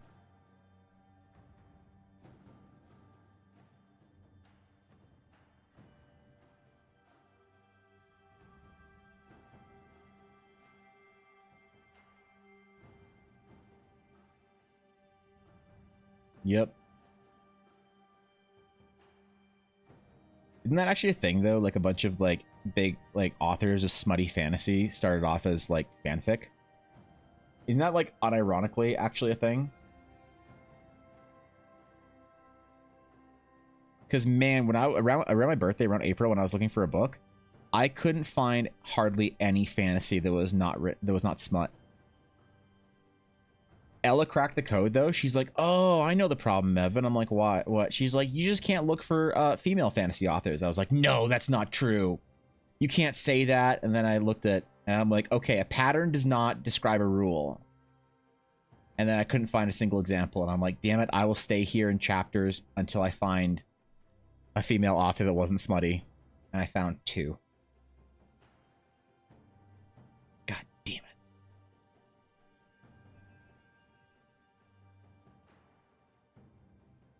Hated that Ella was right. You know, Tumblr fanfic authors, some of them are now published authors who fill the book section in the grocery stores with smut. So much grocery book smut. Really? Really? That's actually a thing? Damn, bro. Venn diagram between hockey, Twitter, and book talk is pretty large overlap. So start like making like smutty like you want to write smutty like fanfic. If you really want to get the hockey fans excited, Penguin, you're like, and then he slowly approached the podium. Heavy footfalls. Silence in the room as Bettman organized his paper. The crowd wondered what the amazing announcement was today. No more drafts in person. No more fans in games. 3-team expansion into Europe. Who knows? But actually, it was just Batman's resignation. Oh God. Oh, resign again, Batman. Oh. Resign harder. Oh, he's going to the PWHL? Ah, fuck it. Damn it. Someone call Sarah. Tell her no.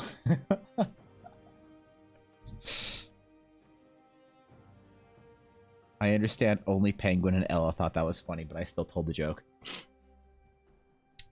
I know a fan that's currently still making smut for the show. Ruby? Really? My mom named her dog, her second dog, Ruby, I think, after the show. I don't remember. I have no idea. I should ask my mom, but...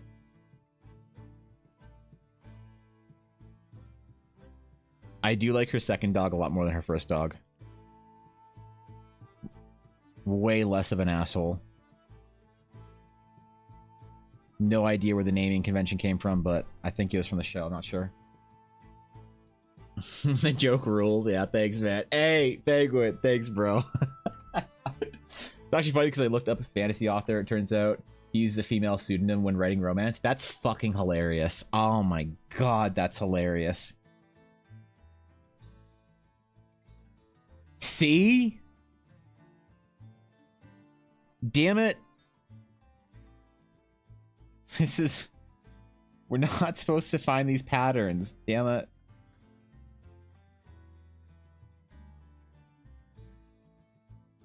Shit.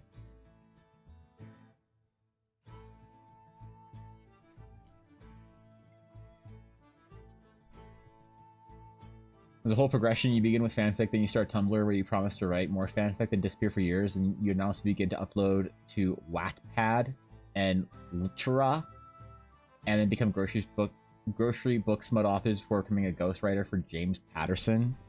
Who and what is a James Patterson? I need that context to fully understand the joke. At which point, when I understand, I'm going to exhale quickly through my nose in amusement. I just need the missing context before I feel like I have the right to schnoz exhale at that joke. Fanfics can also be positive in the sense that we get more Sherlock Holmes stories because people started writing fanfiction. Oh yeah, fanfic's great. No, I'm talking about steamy fanfic. Oh yeah. Fanfic's awesome. Like Atari made dope ass Eldara fanfic. That was fucking sick. That's one of the coolest things I've ever written, or that I've ever read. Sorry. It's a whole rabbit hole, like a deep, controversial rabbit hole. All right, I'll still exhale at it.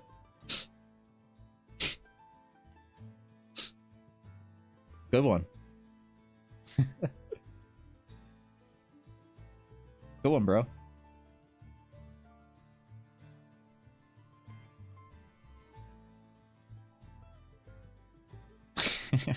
There is this one dice maker that was talking to Elle about books. And and she was like, oh, have you read this author and this author and this author? And I was like, no, I haven't. And she's like, oh no, I think you really like this one. She's like, oh, what do they write? And then she's like, oh, they write like fantasy, romance, whatever. And I was like, oh yeah, I don't think I'd be into that. And friend was like, oh, why not? And I was like, because I'm happily married. My friend's like, I'm married too. And I was like, oh. Oh, God. I think she's a dice maker. It'd be a dice jewelry maker. I don't remember. I didn't pity exhale you. I realized that we weren't going to go down the rabbit hole, and I wanted to participate in the joke, and so I wanted to, you know, I was waiting for the schnoz exhale. I almost spilled cookies and cream protein shake all over me, and that would have been terrible. It would have ruined my day. And you know what? I would have deserved it. I would have deserved it. Man, you have no idea. The karmic justice that almost happened in this stream was palpable. I could feel it from here.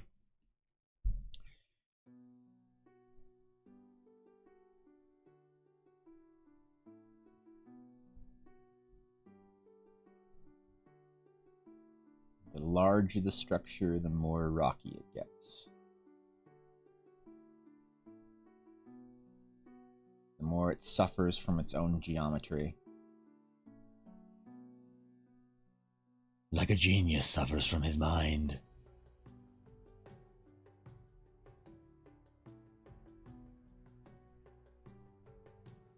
Okay. I like these little breaks. I think I want to put some, like, I don't know, like archways or some carved architecture in there.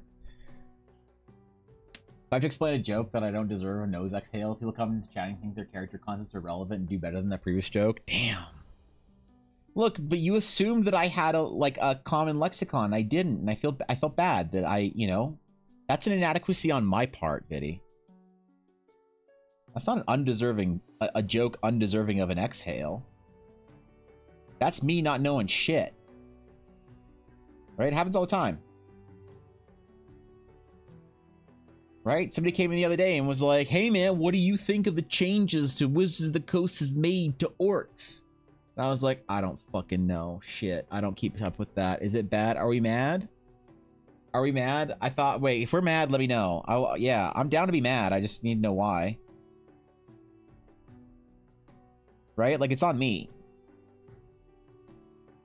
You'd expect that when you enter the stream that you could make a commentary on D&D news and that I would know, right?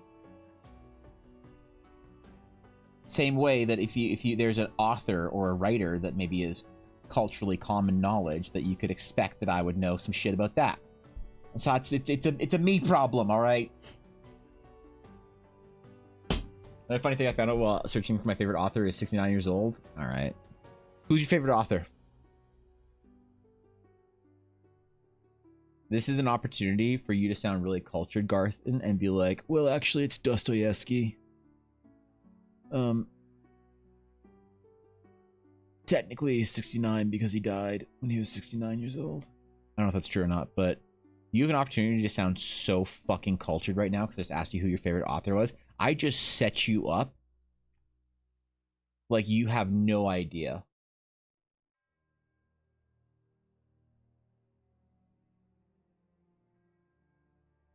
You could sound so cool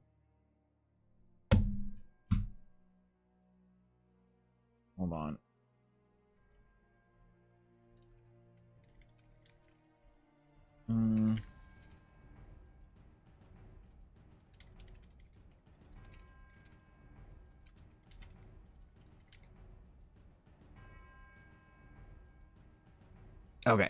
All right, we're good.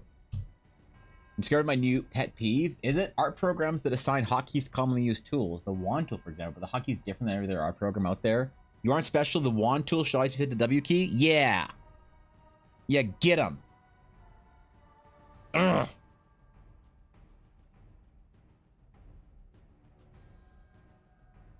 Yeah, I agree.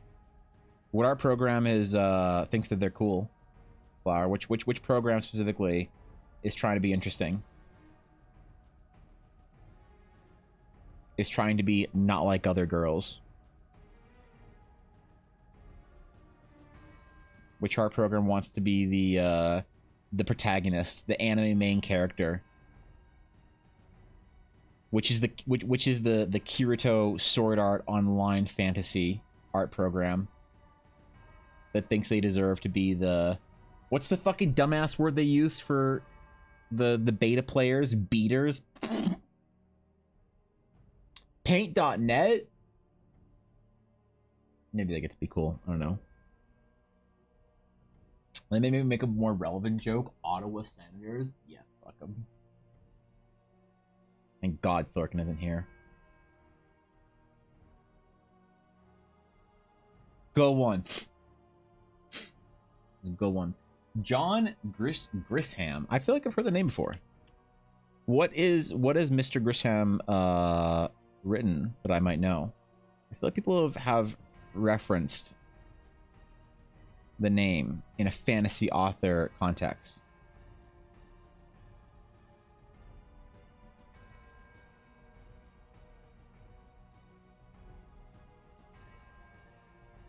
I feel like I know it.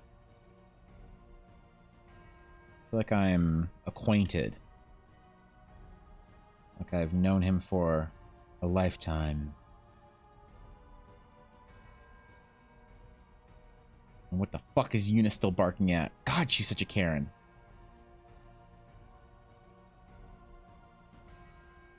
I went over to her bed this morning to say good morning to her at 4:30 a.m. and she was not having it. I snuck out of bed as to not awaken Ella. And I sleuthed to the end of the bed. I slinked past my corner of the bed. I slinked around. Wait, I thought you said slink, didn't I? Slink. I slithered around Ella's feet, protruding off the end of the bed because she's fucking 6 feet tall. And then I scuttled over to Yuna's bed to give her good mornings. And she was not pleased about it. She wanted nothing to do with my mornings, for they were not good. It was like the conversation between Gandalf and Bilbo in The Hobbit about how fucking rude saying good morning is. Except it was between me and my dog, and it was all done with a stare. She's barking for peas? God damn it. Right, Ella got peas from the farmer's market. What's up, Venus? Or should I say, Tere Uchtust? Since I read your name, I think it might just be a weird progression of name Ivan from Russia. It is. It is, actually. Ivan and Evan are both translations of John.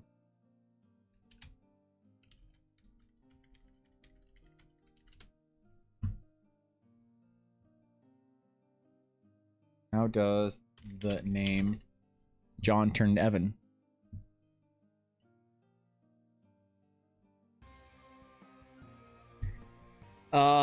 John somehow turns into Ivan,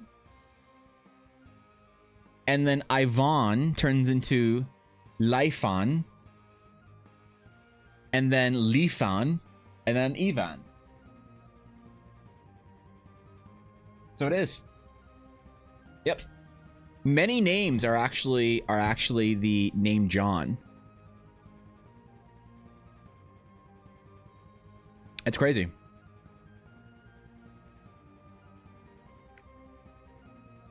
I know I saw a chart of it one time. It was really cool. I'm trying to find it. It was actually cool.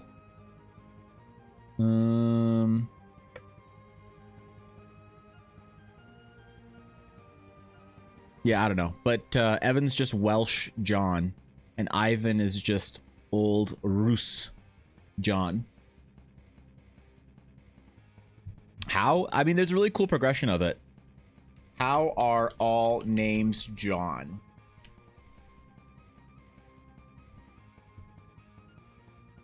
Where is it?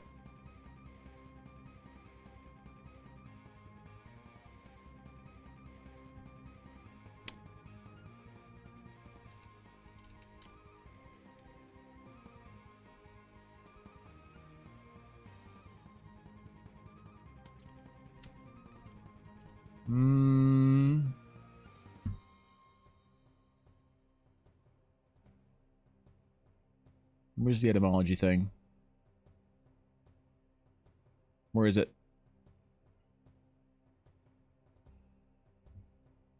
Where is it? I mean, I know it comes from Hebrew.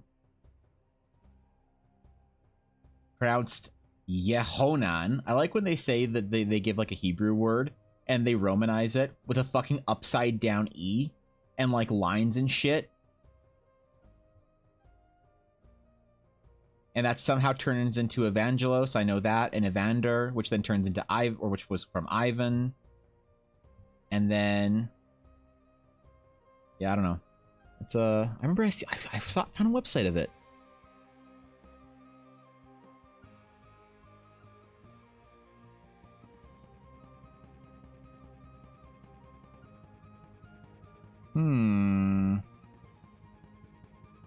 All right, whatever. But Evan specifically comes from Ivan. Your dad is Finnish John. There you go. So love how your artist progressed and got more confident, lightheaded in a good way. Thanks, Venus. Appreciate that. Trying to practice that on Fridays, just getting a lot more quick and sketchy and dirty, but communicative. So appreciate that. Thanks for noticing. I've been trying. Real hard. Evangelist is a sick D&D character name. It is.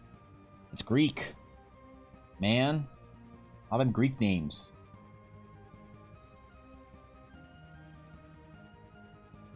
Alright, Drake. Take care. What's up? Good to see you, bro. Does that mean we can just call you Neon Genesis Evan Blair Gellion? You could. I haven't heard an Evangelion joke since like 10th grade, so I'm a little nostalgic for it.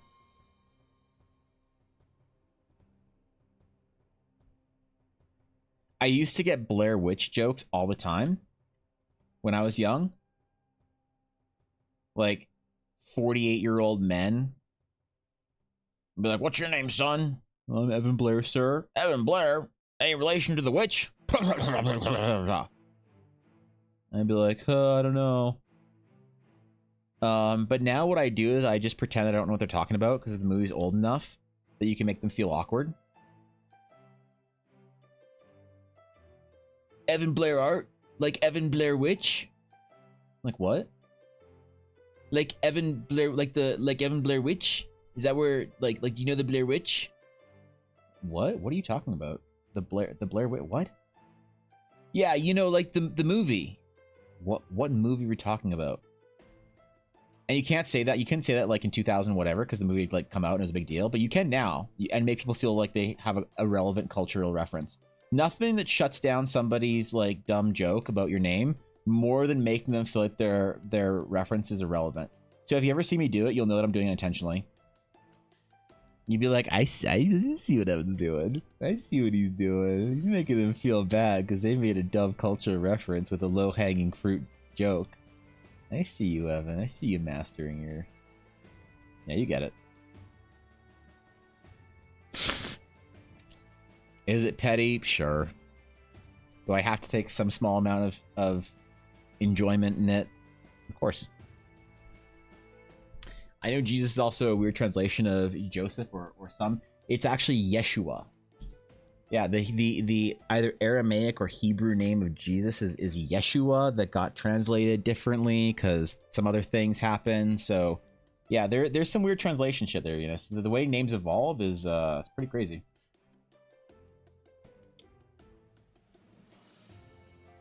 Get in the robot, Evan. I will. Fine.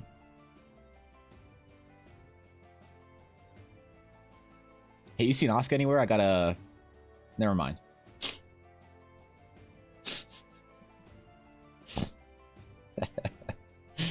It's dark.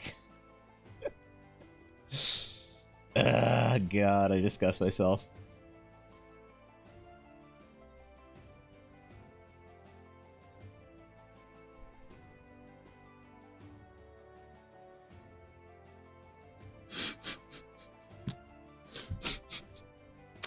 Sorry.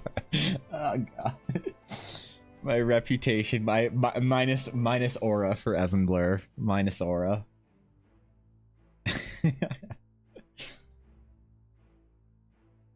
Severe minus aura. Mary says actually a completely normal name fellow from 2,000 years ago. I don't know, man. I don't know how the name evolves. I think it's cool though.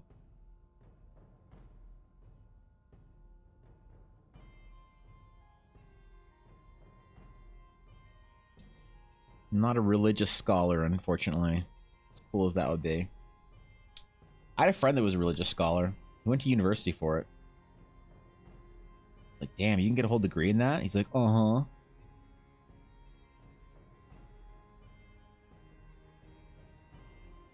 I asked him for the most secretive apocrypha he knew. He just gave me the Van Helsing anime. It was weird.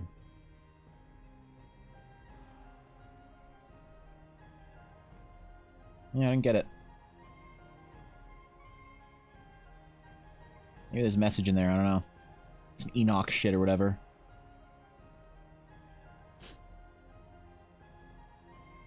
I just snorted. Alright, I'm glad. I'm glad that was exhale worthy.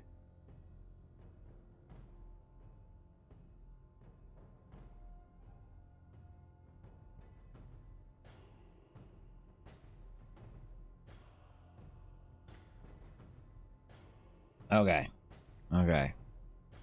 I'm enjoying this piece, alright? I'm enjoying the strange monolithic structures of whatever variety rising up from the depths. This is a cool one. Probably not the structures anywhere near what Sienna had envisioned, but you know what? I'm allowed to be bad at art. Oh my god. Yuna. Stop being such a Karen. Holy shit, I get it. The managers put you on hold.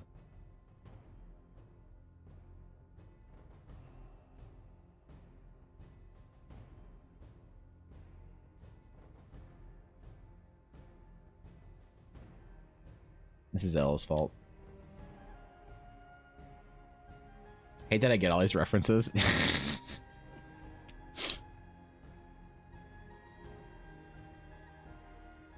Excellent. Good. Alright, so we went to Godson and said, hey, Jesh/Josh. Yeah, why not? Dap him up. You get it. They're being late on my internet anime. The joke's just flying over my head. No, Venus, that's not a you problem. When did Van Helsing come out? This is not a you problem. If the anime came out before you were fucking born, it doesn't. No.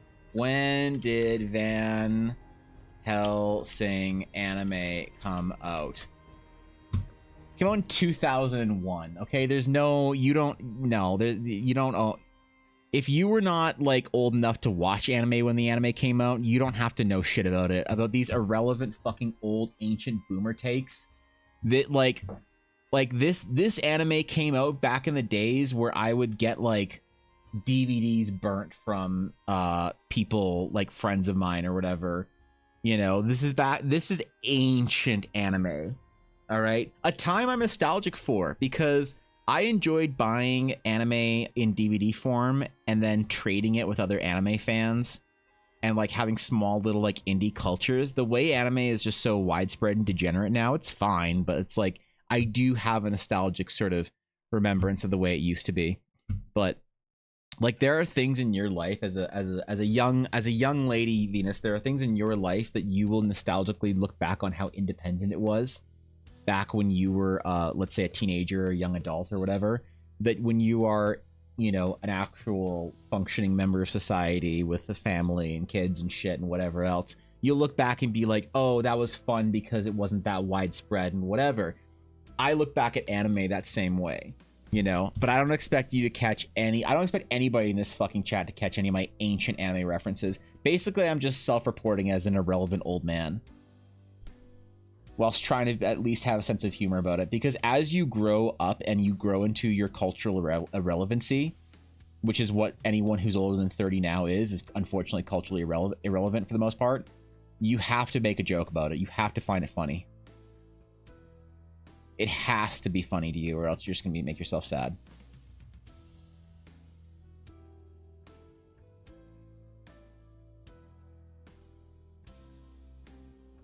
And then you can make dumb jokes nobody gets. So, except for Viddy for some weird reason, because he's oddly cultured for being so young. You know about Helsing is there's a police girl, and Alucard is Dracula backwards. Wow. What do you mean that's the only thing you know? You don't need to know anything about it. All you need to know about Van Helsing is that if the girl in science class is a Van Helsing fan, you probably shouldn't ask her out. Like, there's two breeds of hot goth girls in 2006 high school. One of them is a fan of Van Helsing, the other isn't. And you got to make your choice, or else it's going to be weird. We watched the Abridged series. It was my Team 4-star. Never saw it. At least a theology friend didn't point you the true Apocrypha Bible. No, oh, yeah.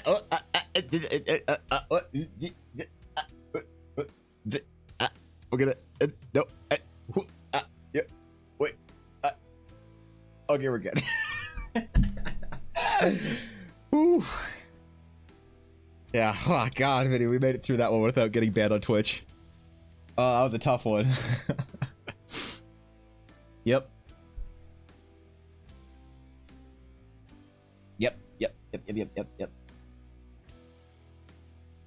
Poor Blaze is like, I haven't seen it yet. Can you guys give me a link? Oh no.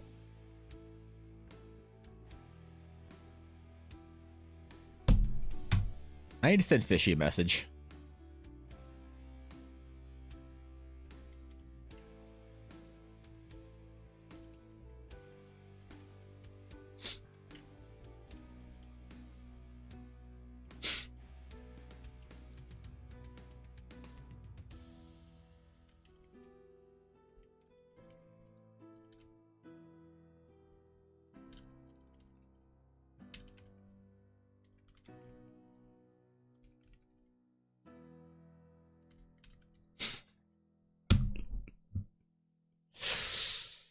All right. How am I gonna explain it to Blaze? Oh man, hopefully in DMs. What page did you find your name info from? I'm not finding anything relevant. I don't remember. I found for how John turns into, like, there's I think it might have been a YouTube video.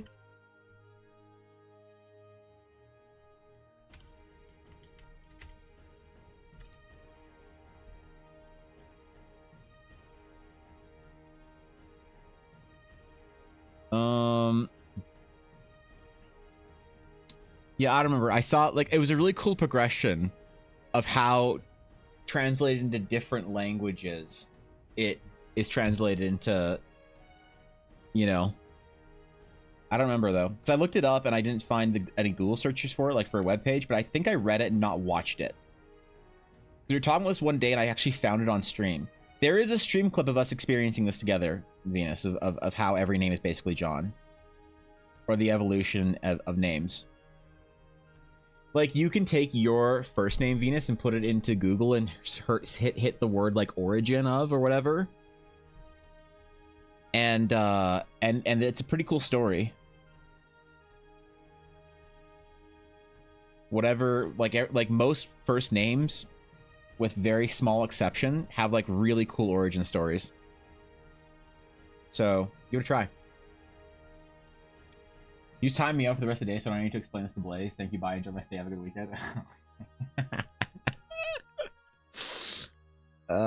It's your problem now.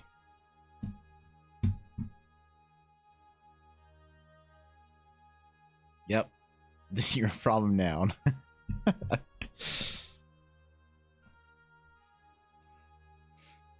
There's another one that I can't even say on Twitch. I can't even say it in my stream, but there's another one. It's a very angelic anime, too.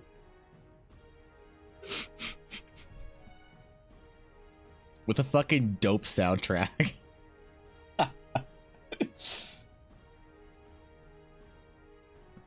Oh, God. We need to end anime, man. Anime's gone too far. We just need to burn it. Anime has run its course ever since Genshin came out, man. Like, we peaked at anime in the 1990s, early 2000s. Like, what was the best anime? Like, where anime was at its best. Not the best anime, but the most peak anime. It's probably somewhere in the 2000s. It might have been Lucky Star. That might have been the ending. It's where it all, like, went downhill. I don't know. What I need is a non-isekai fantasy anime. That's what I fucking need, man. I need, like, a record of Lotus Wars or whatever, but, like, new age.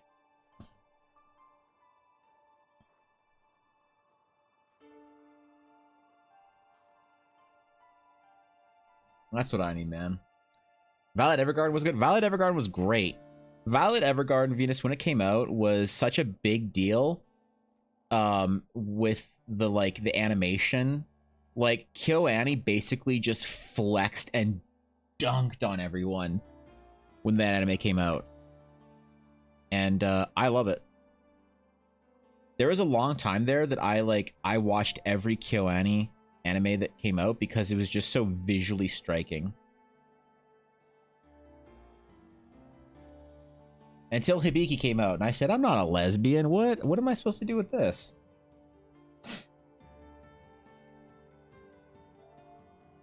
God, I'm so funny if you're like 34. If you're like in your mid-30s and you grew up on anime and no friends, I'm so fucking funny.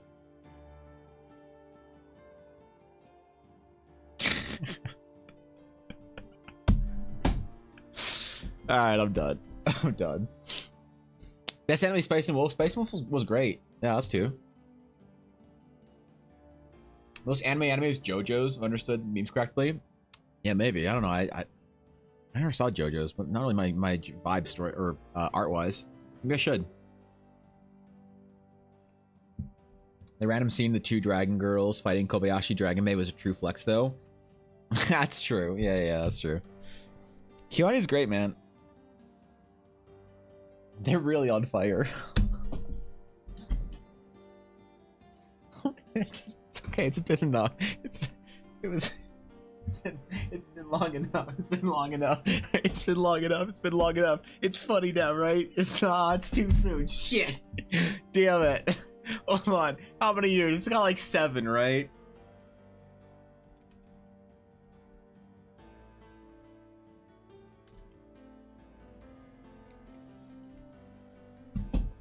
Yeah, 5. Okay, I'll give it another couple minutes to be funny.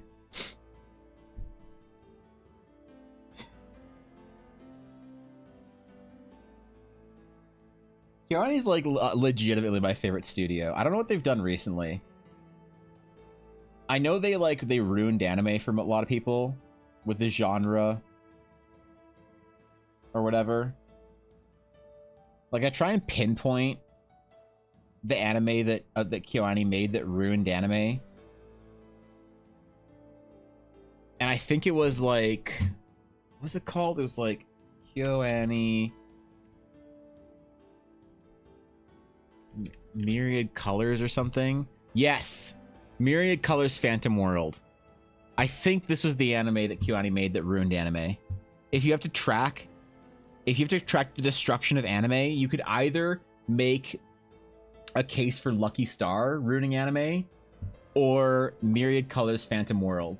One of these two anime ruined all of anime by KyoAni, but I don't know which one it is. My name comes from the feminine of Charles. Went to Finland and became Freeman. Frifman? Jesus. Isn't Charles like a ton? There's also like a ton of Charleses or whatever, and James. I think it's like James, John, Charles, and like Peter or some shit are like the most common or names, like variations now, or whatever.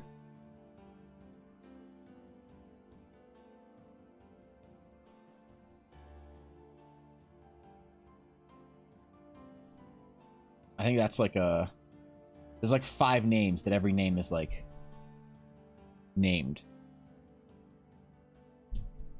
Hi, John. I'm Charles. Yeah, what's up, Chuck? What's up, Chucky? Berserk 2016 ruined anime for me. I never saw it.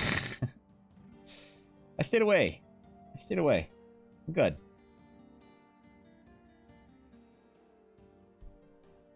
Let's avoid the aura in the sky. Fuck it.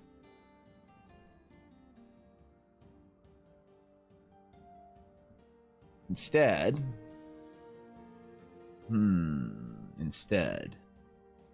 ooh, what do we do instead? You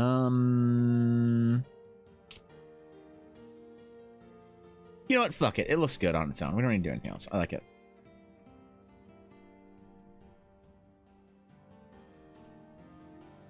Sick. Sick idea, Sienna. Sick art, Evan. Good job all around. Ooh, actually, I'm gonna do one more thing. One more thing real quick. I thought it was Nichijou. Wasn't that the KyoAni release that got people really bothered? No, it was Lucky Star. I don't think Nichijou... People weren't as mad about Nichijou because the problem is Nichijou was not as moe as Lucky Star. Like, Lucky Star was memeing about moe, but the problem is people didn't take the joke properly. Yeah. People did not take the joke the way they needed to with Lucky Star about, like, moe characters. Nichijou was just like Lucky Star without the moe.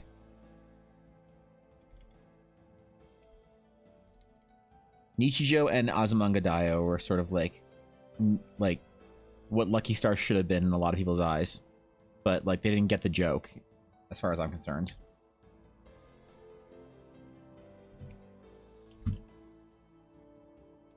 Alright, now we're done. Now we're done. Now we're done. Let's ask now I can go lie down again? Alright, well. Thanks for sticking it in there, Sienna. You're one of the few that drops an idea and doesn't fucking bolt. Alright, putting the sketchbook for Sienna Banana. I'm assuming you are the banana. I'm just gonna @ the banana in Discord, assuming it's you.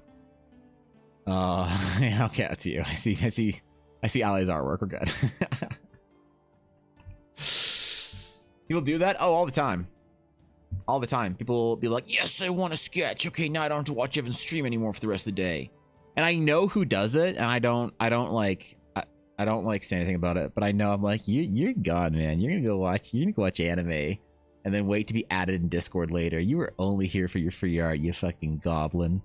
But I don't mind. I don't mind, because every once in a while somebody who gets one, really wants one, wins it, and it's fucking dope. Everybody's happy. Alright, we're gonna end the recording. Let's see what it looks like. Call out Blaze more. Blaze is actually, unironically, one of the most into the sketches the entire time. Whenever Blaze wins a sketch, I honestly feel like he is actually enthralled. Like, it's a joyous thing for him. People like me, I'm like, oh, Blaze won another sketch. Yeah, because Blaze likes getting sketches because he's here every fucking Friday all day. The man likes his sketches, and I like making art for people who like their sketches. All right, let's see how it looked. Ready? Ooh, that's a good one. I like those initial little thing, right, where the undersketch appears. That's like one of my favorite pieces, right there. Just right there. That's why you rig it? Yeah. That's a good one, dude. We got some good TikToks today out of this shit. We got some good boys. That was a great video. Hey, we'll post that up. We'll post that up so my ones of TikTok followers can see it. Sick. All right, that was fun. That was cool. Well, I want to do 3, but I also want to take longer, so I got to get faster because I have a date tonight. I got a little date this afternoon. That's right. I got a little Pokemon Go date with Ella. We got to go out and we got to play a little Pokemon Go this afternoon to do a raid thing that we were going to do so that we can properly play Pokemon Go this weekend. And then I can work in between when we're playing Pokemon Go and nervously try and get everything done. Hurts. I had a recovery day. All right. So, have a great rest of your day, guys. Have a good evening, a good night, a good morning. I don't know. Maybe there's some of you in... Where's the morning right now? Australia? Sorry, Australia. Go to the polls with Furby. Burn to my brain. Uh-oh. Oh, no. Not that campaign. Not that one. Stream outro. All right. Thank you for hanging out with me today. Thank you for hanging out with me this week. Next week's going to be dope. I might do another surprise weekend stream. Oh, no, I won't. Because I'll be playing Pokemon Go. I might actually then because I'll be working in the evenings. Will I be live in an evening doing art on a weekend? Will it be like 5 a.m. for Venus? Would I go live on Saturday night? Maybe. Maybe I won't. I don't know. Thank you guys for all the support today. I appreciate it. Thank you for the bits. I appreciate all of that. Thank you, Viddy, for hitting a new tier of Crumb. That's fucking insane. Holy shit. Thank you for the request ideas. Thank you for the follows. Thank you for the raid. Y'all are amazing. Have a dope weekend. You deserve it. And I'll see you probably on the weekend at some point in time. But if not, Tuesday. I'll also be posting information about Belgar Keep over the weekend. So if you're doing the fitness challenge with me, I'll be posting another random encounter. An encounter that happens in the city, actually, of Belgar Keep. And a little bit of information about what goes into that and some other shit.